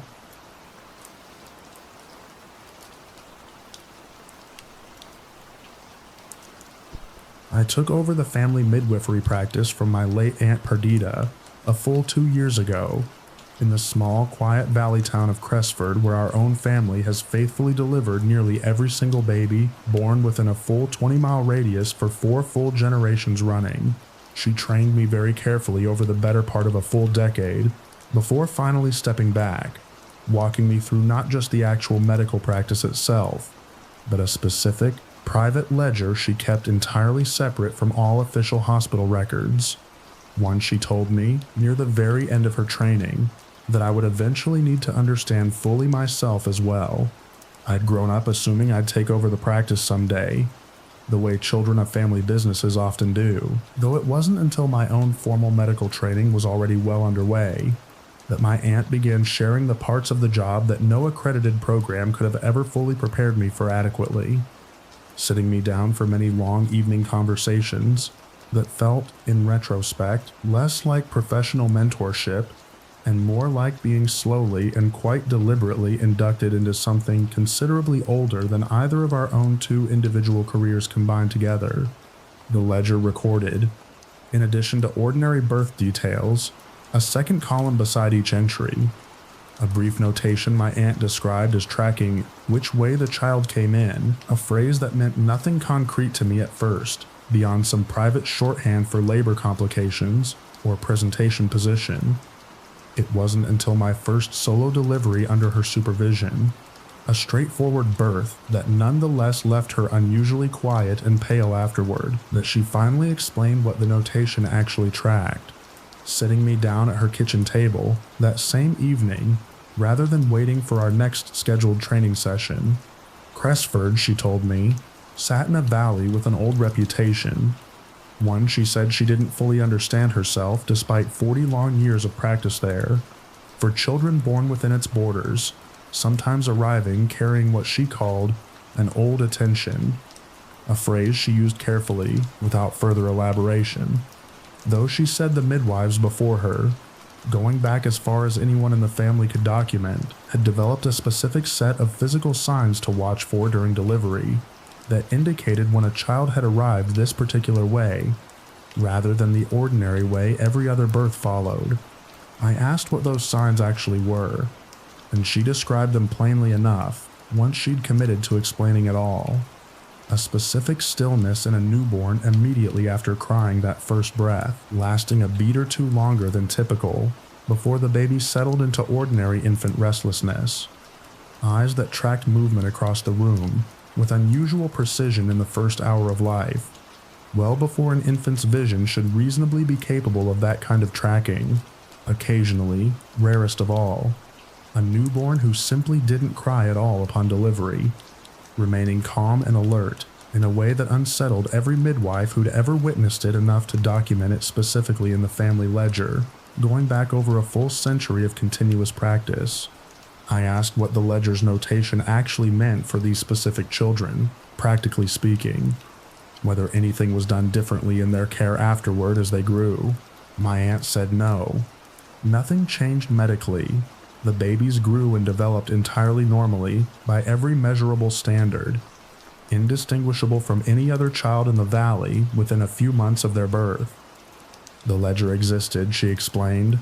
purely as a private record maintained quietly across generations, for reasons she herself had never fully understood beyond a felt obligation, passed down from her own mother and grandmother before her, that these children should simply be noted somewhere by someone paying close enough attention to notice. I delivered my own first old attention birth, as my aunt's private terminology named it, about 8 months into my solo practice, recognizing the specific stillness she described the moment it happened, an infant girl who settled into calm alertness within seconds of her first breath, rather than the ordinary newborn cry and startle every other baby I delivered had gone through. I made the notation in the ledger exactly as trained, and said nothing to the parents, following the same practice my aunt had maintained her entire career, though I found myself watching that particular family more closely than any other in my practice over the following months, without ever being able to fully articulate to myself what exactly I was watching for, or what I'd even do if I ever managed to identify it. I asked my aunt, during one of our regular check-ins after I'd taken over the practice fully. Whether any of these specific children, across her own decades of noting them, had ever grown up to display anything unusual beyond infancy, anything that might explain what the ledger was actually tracking in the first place. She thought about the question for a long moment before answering. Finally, that most grew up entirely ordinary by any measure she could see, indistinguishable from their peers in every practical sense, except that a handful, scattered across her own long career, had eventually taken up occupations or interests that struck her, in hindsight, as oddly fitting given how they'd first arrived. A boy who grew up to become the valley's most trusted veterinarian, seeming to understand animals in a way that went beyond ordinary skill. A woman who became a hospice nurse, present at an unusual number of peaceful deaths throughout her long career. Family after family, specifically requesting her by name, once word spread quietly through the valley of how calm she made the process feel. I pressed her further, curious whether she'd ever noticed any pattern connecting the specific occupations these particular children eventually chose. Some thread linking a veterinarian's affinity for animals to a hospice nurse's calm presence at the opposite end of life entirely. My aunt considered this for a while before saying only that if there was a pattern, she'd never managed to name it clearly enough to feel confident describing it to anyone, myself included. Though she said she'd stopped needing to name it precisely somewhere in her own middle years of practice, satisfied instead, simply to keep noticing when it happened. The same quiet discipline she'd now carefully handed down to me across our years of training together. I still keep the ledger exactly as my aunt carefully taught me. The same careful notation beside certain entries. The same quiet, unspoken watchfulness toward those particular children as they slowly grow up. I don't know what I'm actually documenting, any more than my aunt ever fully knew herself, but I've come to trust, the way she eventually trusted, that some traditions in a place like Cresford exist to be maintained faithfully long before anyone fully understands their purpose. And that understanding, if it ever comes at all, tends to arrive generations later than the person doing the actual watching. My aunt passed away peacefully last spring, and among her personal effects I found a second, older ledger I'd never known existed, predating even her own mother's tenure, its entries stretching back far enough that the handwriting itself had changed styles several times across the many decades it covered. I haven't fully worked up the courage to read it cover to cover just yet, though I've started, on quiet evenings when the practice is slow, cross-referencing a few of its earliest entries against the families still living in Cresford today. Curious what, if anything, those oldest notations might eventually reveal about a pattern none of us delivering babies in this valley have ever fully understood. Generation after generation, however faithfully we've each continued the watching.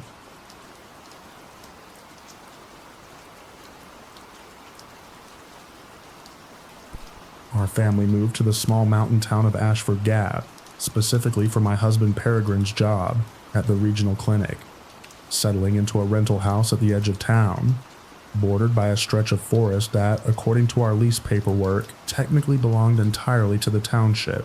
rather than any private owner at all. It took me most of our entire first year there to notice the stones, small weathered markers spaced at irregular intervals through the tree line, each one carved carefully with a simple set of initials and a date, arranged in a pattern that didn't match any cemetery layout I'd ever personally seen. We'd relocated from a much larger city entirely,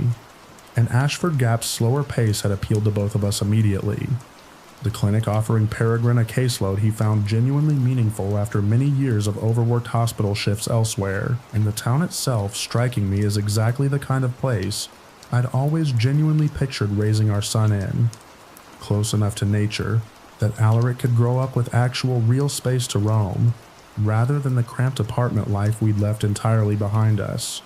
I asked our own landlord about them during a routine annual maintenance visit, assuming they marked some old established family plot from before the land had been absorbed into township ownership entirely.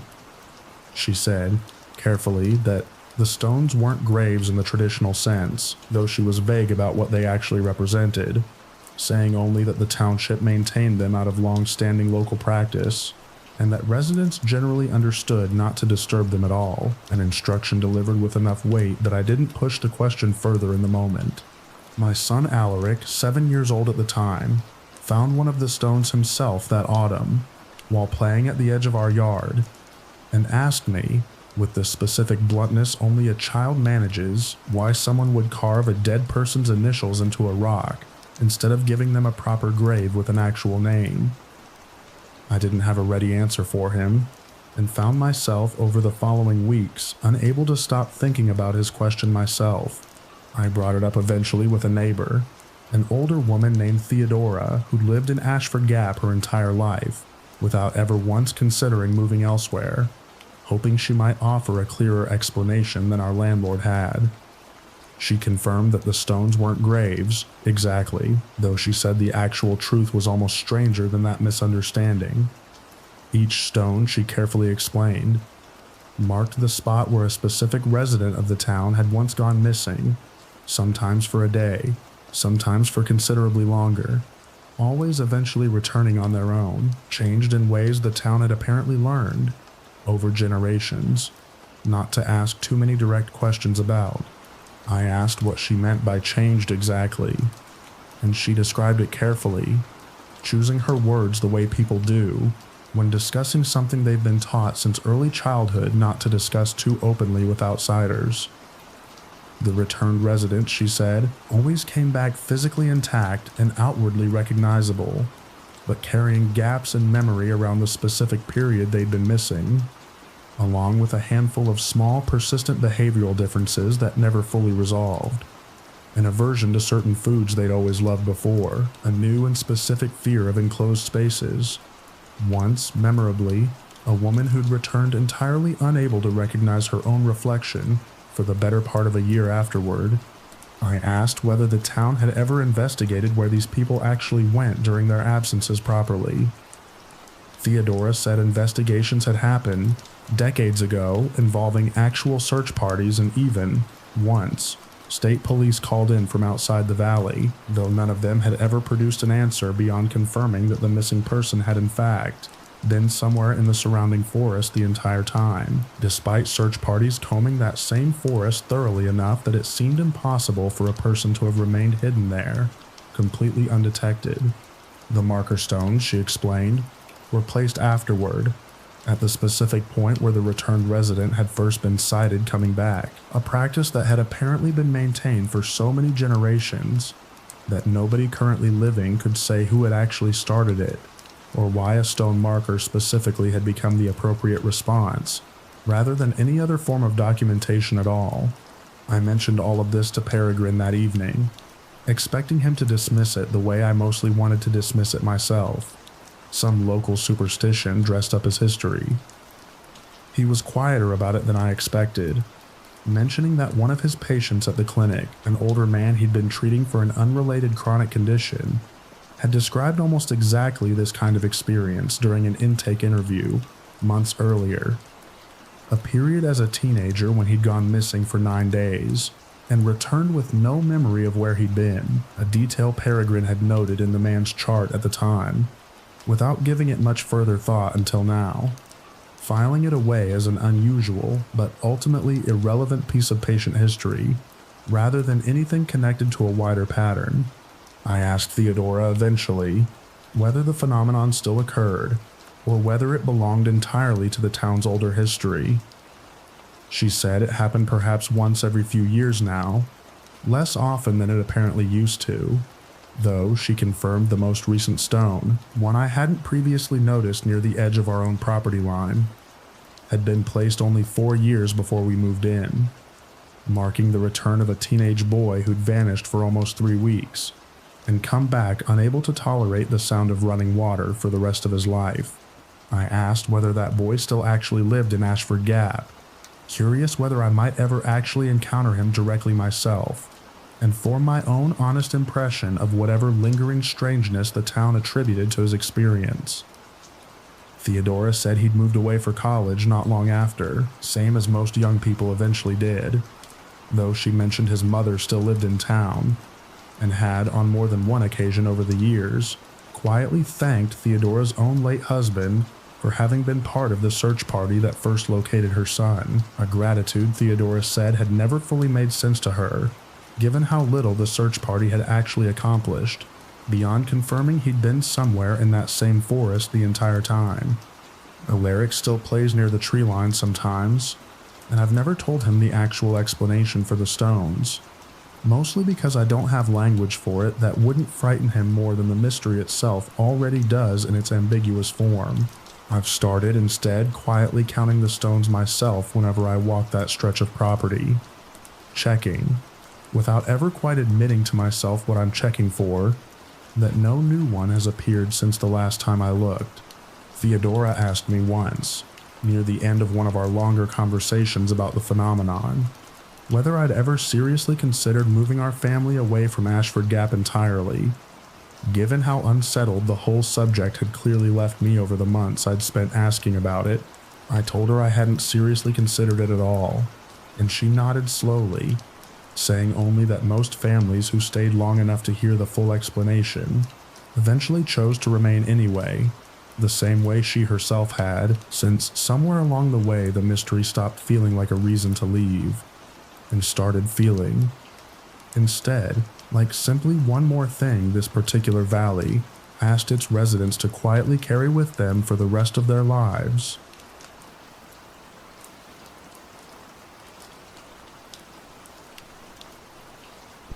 Our family bought the old Pruitt farmhouse outside Thistlewood a full 2 summers ago, drawn by the property's size and price, both of which seemed almost too good given the house's genuine charm and the surrounding acreage. The well on the property, a deep stone-lined structure sitting about 100 yards behind the house, had been capped decades earlier according to the sale disclosure, replaced entirely by modern municipal water lines, though the physical structure itself remained standing, an old-fashioned decorative fixture more than anything functional. We'd been house hunting for the better part of a year, before finally finding the Pruitt place, exhausted by a competitive market that kept pricing us out of anything comparable closer to the city, and the listing agent had mentioned, almost apologetically, that the property had sat on the market longer than similar homes in the area, despite its obvious appeal, something she attributed vaguely to its distance from town, rather than anything specific about the house or land itself. We hadn't thought much of that detail at the time, simply grateful to finally find somewhere within our budget with enough acreage for the garden I'd always wanted. It was our neighbor Silas, an older farmer whose land bordered ours to the east, who first mentioned, during a fence line conversation about property boundaries, that the well required what he called tending, a phrase I initially took to mean simple maintenance, keeping the structure from collapsing or becoming any kind of hazard. He clarified, when I asked him directly,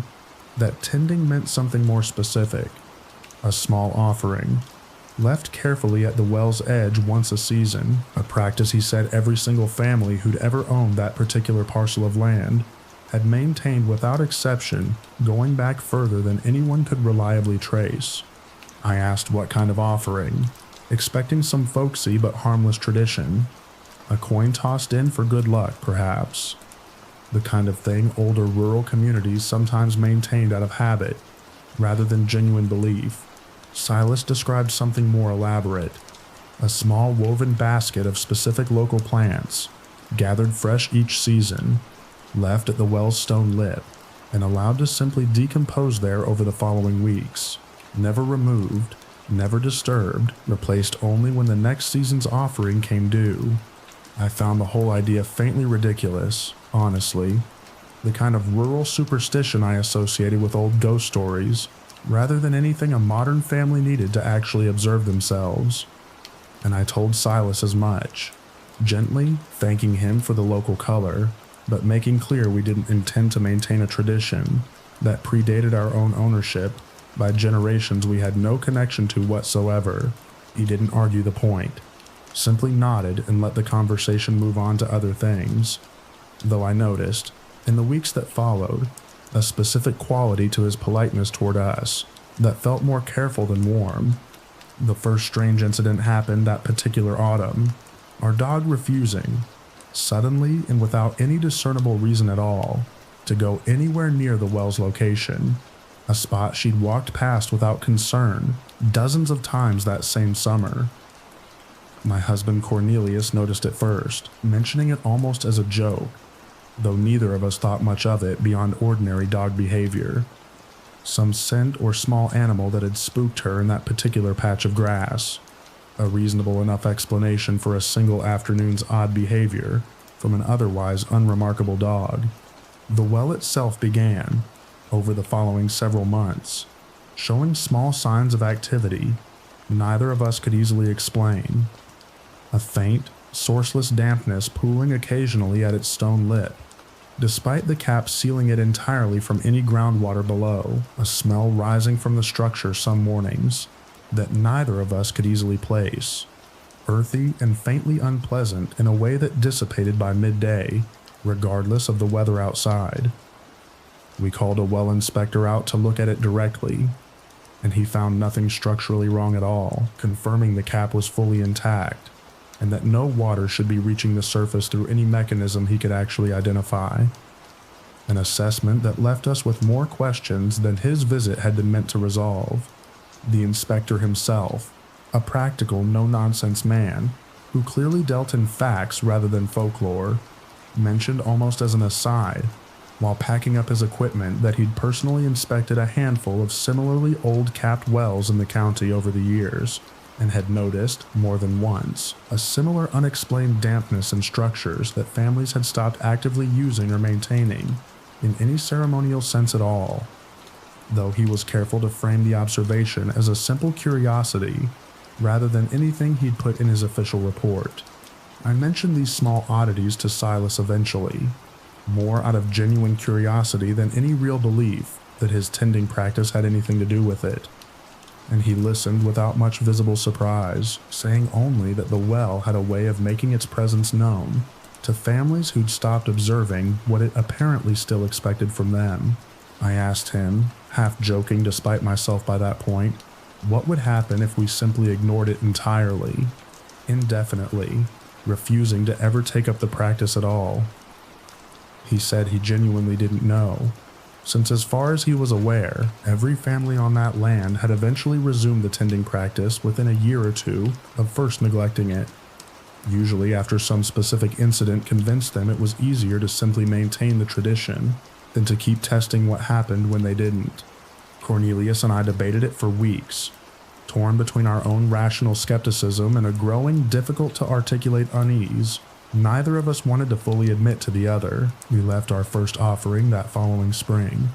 a small woven basket of local wildflowers gathered from our own property, set carefully at the well's stone lip, exactly the way Silas had described, feeling faintly absurd the entire time we did it, both of us half expecting a neighbor to drive past and catch us in the act of what felt, in the bright light of an ordinary spring afternoon, like an embarrassing bit of theater rather than any genuine ritual. The dampness stopped completely within the week that followed our first offering. Our dog walked past the well's location again within the month, entirely unbothered, as though whatever specific lingering wrongness had settled into that patch of ground had simply, quietly, resolved itself once we'd done what the land, or something connected to it, apparently required of us all along. We still leave our seasonal offering now, each and every year, without much discussion between us about whether we actually believe in what we're doing, or simply prefer not to test the alternative outcome again. Silas mentioned, once, that his own family had tended a similar well themselves for 3 full generations on their side of the property line, and that he'd stopped, decades ago, needing an explanation for why, trusting instead that some traditions earn their keep simply by continuing to work, whether or not anyone still living can say exactly why. I asked him, during that same conversation, whether he'd ever heard of anyone selling their land specifically to escape the obligation entirely, moving somewhere the well's particular arrangement couldn't possibly follow them. He considered the question for a while, before finally saying he supposed it happened. Occasionally, Families who simply couldn't reconcile themselves to a tradition this strange no matter how many small oddities accumulated to convince them otherwise, though he said he'd never personally known anyone who'd left that way and come back to visit afterward to say how it had turned out for them.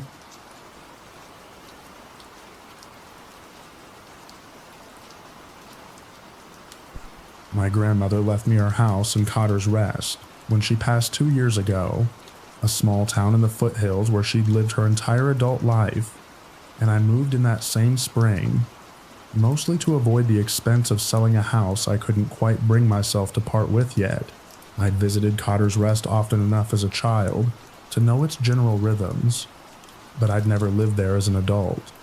and it took me the better part of a year to understand that the town's quilting circle, which met every Thursday evening in the community center basement, was not simply a hobby group the way I'd always assumed. My grandmother had raised me for several years during my own parents' difficult stretch, and Cotter's Rest had always occupied a strange, dual place in my childhood memory, both deeply comforting and quietly odd in ways I'd never fully examined as a kid. The specific, unspoken formality with which certain adults in town treated my grandmother, a respect that went beyond her age or her decades of local residency, and that I'd simply absorbed as normal without ever questioning it directly. My grandmother had actually been a member for over 40 years, and I remembered vaguely being brought along to a few of those Thursday meetings as a child, sitting quietly with a coloring book while a dozen women worked at frames spread across the basement, producing quilts I'd always assumed were sold at the county fair or donated to some local charity. It wasn't until I inherited her house, and with it a cedar chest full of her own finished quilts, that I noticed something odd about them. Each one, without exception, incorporated a small embroidered detail I didn't recognize, a specific stitched symbol tucked into a corner or seam, consistent across every single quilt regardless of its overall pattern. I asked my own neighbor Cressida, an elderly woman who'd known my grandmother for decades and who still attended the Thursday meetings herself, what the symbol meant. She hesitated in a way that told me the question had genuinely caught her off guard, then said only that it was a tradition, older than anyone currently active in the circle. Something passed down through the group itself, rather than ever being written down anywhere formal at all, and that the symbol was meant to be stitched into every quilt made for a specific purpose the circle maintained. One she described, vaguely, as keeping account of what the town owes and what it's owed. I pressed her further over the following weeks, curious despite the clear discomfort my questions produced, and eventually she invited me to attend a Thursday meeting myself, more out of a sense that showing me directly would settle the matter better than trying to explain it through words alone. I went, expecting an ordinary evening of stitching and gossip. What I found instead was a room of perhaps 10 women, working largely in silence, each one focused on a section of a single large quilt spread across multiple frames, every one of them referencing a small ledger book that sat open on a side table, consulted quietly and returned to without comment. I asked Cressida, quietly, what the ledger recorded. She showed me, after a long pause, a page dense with names and dates going back decades, each entry paired with a brief cryptic notation, a birth, a death, a marriage, occasionally something more troubling, a foreclosure, an illness, a disappearance. Every entry corresponding, she carefully explained, to a specific square being stitched into whatever quilt the circle currently had in progress. A physical record of the town's history maintained not through any official archive, but through fabric and thread, passed hand to hand through generations of the same rotating group of women. I asked what happened to the finished quilts once they were completed. She said most were kept, stored in a locked room in the community center basement, that only the circle's most senior members had keys to. A room I hadn't noticed on any of my previous visits, despite having walked past that basement's exterior my whole childhood. Some quilts, she said, were given to specific families, always timed to some significant event in that family's life, delivered without explanation, and received, apparently, with a kind of quiet, practiced understanding by whoever accepted them. I asked, directly, whether my grandmother's own quilts, The ones now sitting in my inherited cedar chest corresponded to specific entries in that same careful ledger. Cressida said she didn't know for certain, since the ledger's meaning was understood collectively rather than by any single member. But she offered to look the following week for any entries matching my grandmother's name or my own. She found 3 entries the following Thursday, each one aligning, disturbingly precisely, with major events in my own life that I hadn't discussed with anyone in Cotter's Rest at all. My parents' divorce, a serious illness I'd had as a teenager, and, most unsettling of all, an entry dated almost exactly to the week I'd inherited my grandmother's house. The notation reading simply, "The granddaughter returns to keep what's owed." Each entry written in a hand I didn't recognize but that Cressida assured me matched the ledger's own consistent style across generations. I asked Cressida what that particular phrase meant, and for the first time since I'd started asking questions, she declined to answer at all, saying only that some entries explain themselves eventually, in their own time, and that pushing too hard on a meaning, before it was ready to surface, tended to go poorly for whoever did the pushing. I found myself unable to fully let the question drop, despite her clear, obvious reluctance, and I brought it up again several weeks later, framing it differently, asking instead whether other entries in the ledger had ever included that same specific phrase about someone returning to keep what's owed. Cressida considered the question longer than I expected, before admitting that yes, she'd seen the phrase before, twice in her own decades with the circle, both times attached to women who'd inherited property in town after a long absence,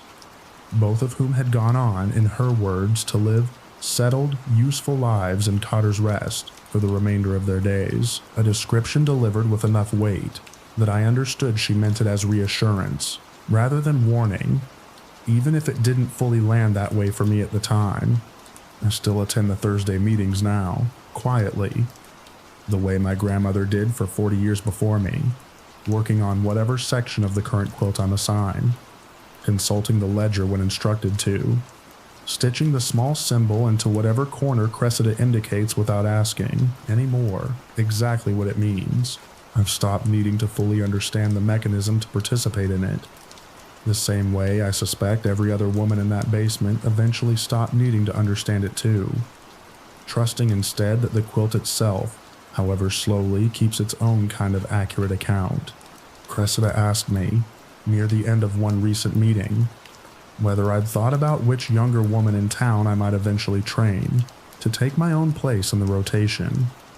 A question that caught me off guard, given how recently I still felt like the newest, least settled member of the circle myself. I told her I hadn't thought that far ahead yet at all. She said not to worry, that the right person tended to make themselves known eventually, the same quiet way I apparently had, though she didn't elaborate further, and I found myself, walking home that evening, wondering exactly what signs she'd have been watching for in me.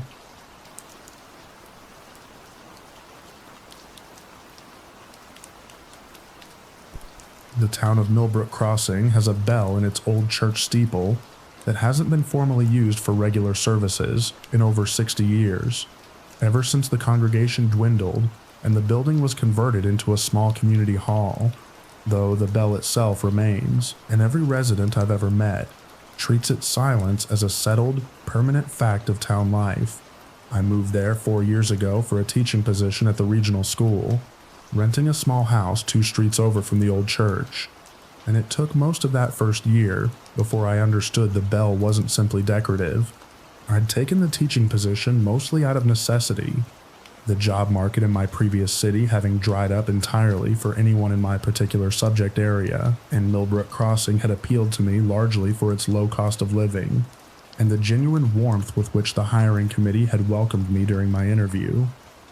Several of them mentioning, with obvious pride, how long their own families had lived in the area. I remember feeling, driving into town for the first time, a specific relief at how unremarkable and peaceful the whole place looked.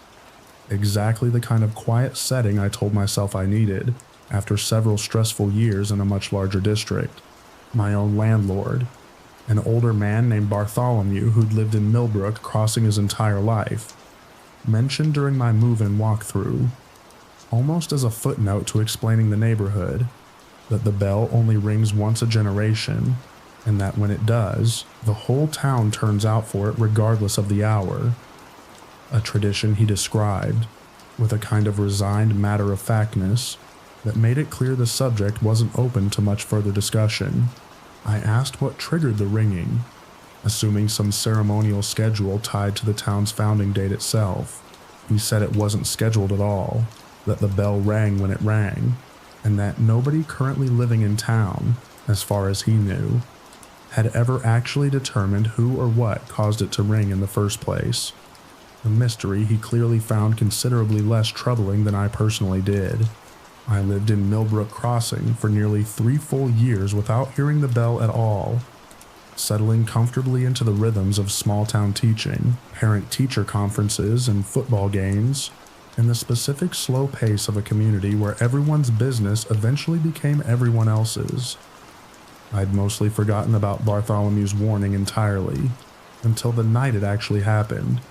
A single deep, resonant tone rolling out over the whole town well past midnight,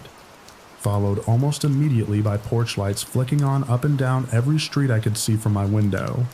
People stepping outside in robes and untied shoes, moving toward the church with a quiet, practiced urgency that told me this was a routine everyone but me already understood completely.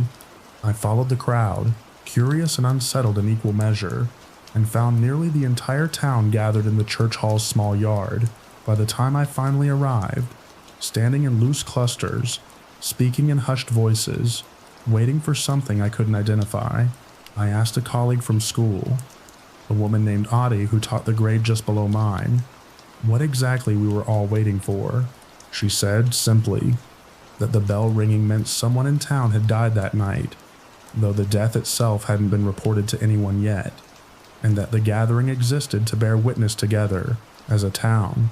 before the news itself had even technically arrived.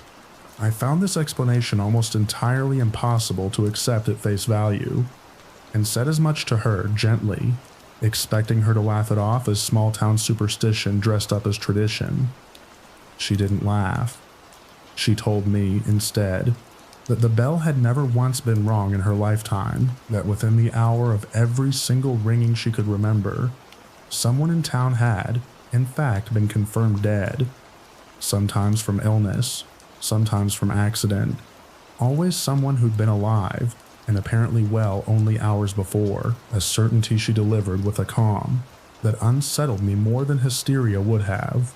We didn't wait long that night before the confirmation came, relayed through the crowd in the specific hushed, cascading way news moves through a gathering that already expects it. An older farmer named Wexford, found by his wife in his recliner an hour earlier, an entirely ordinary death by all outward appearances. A weak heart finally giving out during an evening that had shown no warning signs at all. The crowd absorbed the news with a kind of collective, practiced grief, murmured condolences moving toward Wexford's family members present in the yard, and within another hour, everyone had quietly dispersed back to their homes, the whole event concluding with a normalcy that unsettled me more than any dramatic reaction would have. I remember standing at the edge of that crowd, still in my own robe with my hair not yet brushed, watching neighbors I barely knew embrace each other with a specific, unhurried tenderness that felt entirely foreign to the kind of grief I'd witnessed elsewhere in my life, more measured somehow, as though the town's collective familiarity with this exact ritual had smoothed some of the shock out of it decades before I ever arrived to witness my first one. I asked Bartholomew, in the days following, whether anyone had ever investigated the timing scientifically, whether some mundane mechanical explanation existed for a bell ringing itself in coincidental proximity to a death somewhere in town. He said people had tried, over the decades, various committees and even, once, a visiting university researcher who'd spent a full season trying to identify wind patterns or structural vibrations that might account for it. Nobody had ever found anything. The bell's mechanism itself, when finally inspected up close during one of these investigations, showed no signs of any external triggering device at all. Simply an old, ordinary bell hanging exactly where it had always hung, its rope frayed with age, but otherwise unremarkable in every physical sense the inspectors could identify. The researcher Bartholomew mentioned had apparently left town disappointed, having documented nothing conclusive during her entire season of observation, though he said she'd confided to a few residents before leaving that she found the town's collective, unwavering certainty about the bell more genuinely unsettling than any actual physical evidence she might have hoped to uncover. An observation that struck me, hearing it secondhand years later, is exactly the right way to describe my own slowly shifting feelings about the whole tradition. The bell has rung twice more since that first night I heard it, each time confirmed, within the hour, against an actual death somewhere in town. And I've stopped trying to explain it to myself in any satisfying way, the same way everyone else in Millbrook Crossing seems to have stopped trying decades before I ever arrived. I still step outside every time I hear it now, joining the same quiet gathering in the churchyard, waiting alongside neighbors I've come to know well, for news that always, eventually, confirms itself. I asked Ottilie once, more recently, whether she thought the bell would ever be explained properly, whether some future generation might finally uncover the actual mechanism behind it. She said she genuinely hoped not, in a tone that surprised me until she explained further, that some part of her had come to find comfort in a town that still gathered together. Without hesitation, the moment it sensed one of its own had slipped away, and that she wasn't sure Millbrook Crossing would remain quite the same kind of place if that specific, mysterious form of care were ever fully explained away.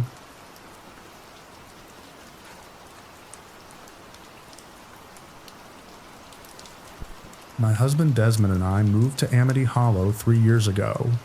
drawn by cheap land and the specific kind of quiet you only find in towns small enough that everyone still waves at passing cars, whether they recognize the driver or not. We'd been warned, gently, by the realtor who sold us our farmhouse, that the town took its annual harvest festival more seriously than most places took anything, and I remember laughing about it over dinner that first week, charmed rather than concerned by the idea of a community that still organized its whole calendar around a fall celebration. We'd come from the city, both of us tired of the specific exhausting anonymity of urban life, and Amity Hollow's genuine friendliness felt, in those first months, like exactly the antidote we'd been searching for. Neighbors introduced themselves within days of our moving in, brought over casseroles and offered advice about the well pump, and I remember telling my own mother, during an early phone call home, that we'd finally found the kind of place where people still actually looked out for each other. The festival itself, when it finally came around that first October, was exactly the wholesome small-town spectacle I'd expected. A parade, a pie contest, a bonfire in the town square that every single resident seemed to attend, without exception, the kind of unforced community gathering that made me feel, for the first time since we'd moved, like we'd actually found somewhere worth putting down roots. Desmond and I stood at the edge of that bonfire with cups of cider, genuinely happy, watching our new neighbors sing songs neither of us recognized, old and specific enough that I assumed they were some regional folk tradition, rather than anything worth asking questions about. It was our neighbor Perpetua, a woman in her 70s who'd lived on the hollow her entire whole life, who first mentioned the harvest committee to me directly the following spring, while we stood together at her fence line, discussing whose turn it was to trim the shared hedge between our properties. She said, almost as an aside, that Desmond and I would likely be asked to join the committee's rotation soon, since we'd now lived in the hollow long enough to be considered settled, rather than simply visiting, and that the rotation was something every household eventually took part in, one way or another, whether they wanted to or not. I asked what the committee actually did, expecting some answer about festival planning, food coordination, the ordinary logistics of putting together a parade and a bonfire every year. Perpetua's answer was vaguer than I expected, something about maintaining what she called the balance of the harvest, delivered in a tone that suggested the specifics were understood by everyone in town, well enough that spelling them out felt unnecessary to her, the way you wouldn't explain to a neighbor what a Thanksgiving dinner actually consists of. The invitation came that summer, delivered not by any official notice, but by an ordinary knock on our door from the mayor himself, a soft-spoken man named Aurelio, who ran the town's single hardware store the rest of the year. He explained the rotation plainly enough on its surface. Each household took a turn hosting a portion of the harvest preparations, nothing more than cooking and setup work as far as he described it, though I noticed he avoided any specific detail about what exactly that preparation entailed, beyond a vague reference to the offering table,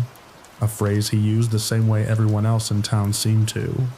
as though naming it any more precisely would somehow violate an unspoken rule about how much a newcomer was meant to know all at once. Desmond took our turn that September without much complaint, spending most of a week in town, working alongside 3 other families to prepare food and decorations for the festival, and came home each evening tired but unbothered, describing nothing more alarming than long hours of cooking and hauling supplies. I asked him, more than once, whether he'd seen anything about an actual offering, and he said only that there'd been a table set up at the edge of the square,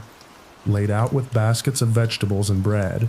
exactly the kind of harvest display you'd expect at any autumn festival across the country. The strangeness, when it finally arrived,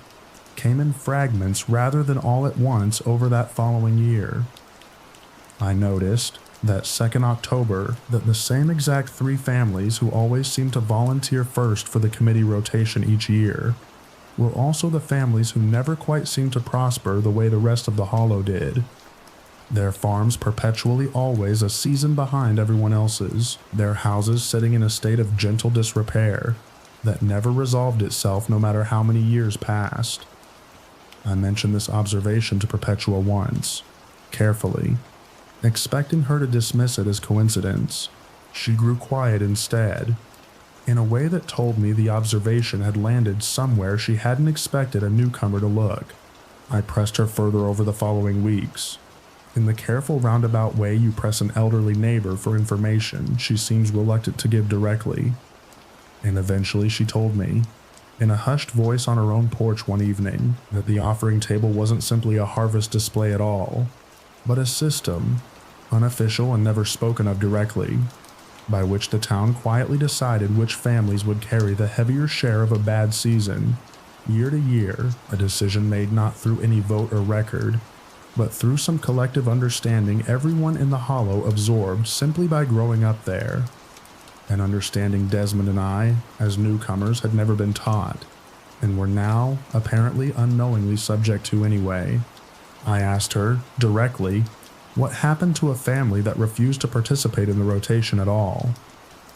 She didn't answer that question. Not then, and not in any of the times I've asked it since, though I noticed, the following year, that a young couple who'd moved to the hollow around the same time we had, and who'd apparently declined their turn on the committee that spring, sold their house within the year and left town entirely. Their reasons for leaving described by everyone else in town as simply not being a good fit, a phrase I've since heard applied to at least 2 other departures that followed roughly the same pattern, delivered each time with the same practiced, closed-off tone that discouraged any further questions from whoever happened to be asking. Desmond and I still live in the hollow, and we still take our turn on the committee's rotation each year, quietly, without complaint, the way everyone else does. I've stopped asking Perpetua for specifics, mostly because I've come to understand that the town's actual mechanism, whatever it fully is, isn't something anyone here will ever explain outright to a person who wasn't raised to already know it. And because some nights, watching the bonfire from the edge of the square with a cup of cider in my hand, I catch myself simply grateful that our farm, so far, has always done reasonably well. I asked Perpetua once, near the end of last autumn's festival, whether she believed our own good fortune was connected in any way to how faithfully we'd kept our place in the rotation. She considered the question for a long moment, watching the same bonfire I was watching, before saying only that she'd stopped trying to separate cause from coincidence decades ago, and that a person could drive themselves half mad trying to draw a clean line between the two in a town like ours.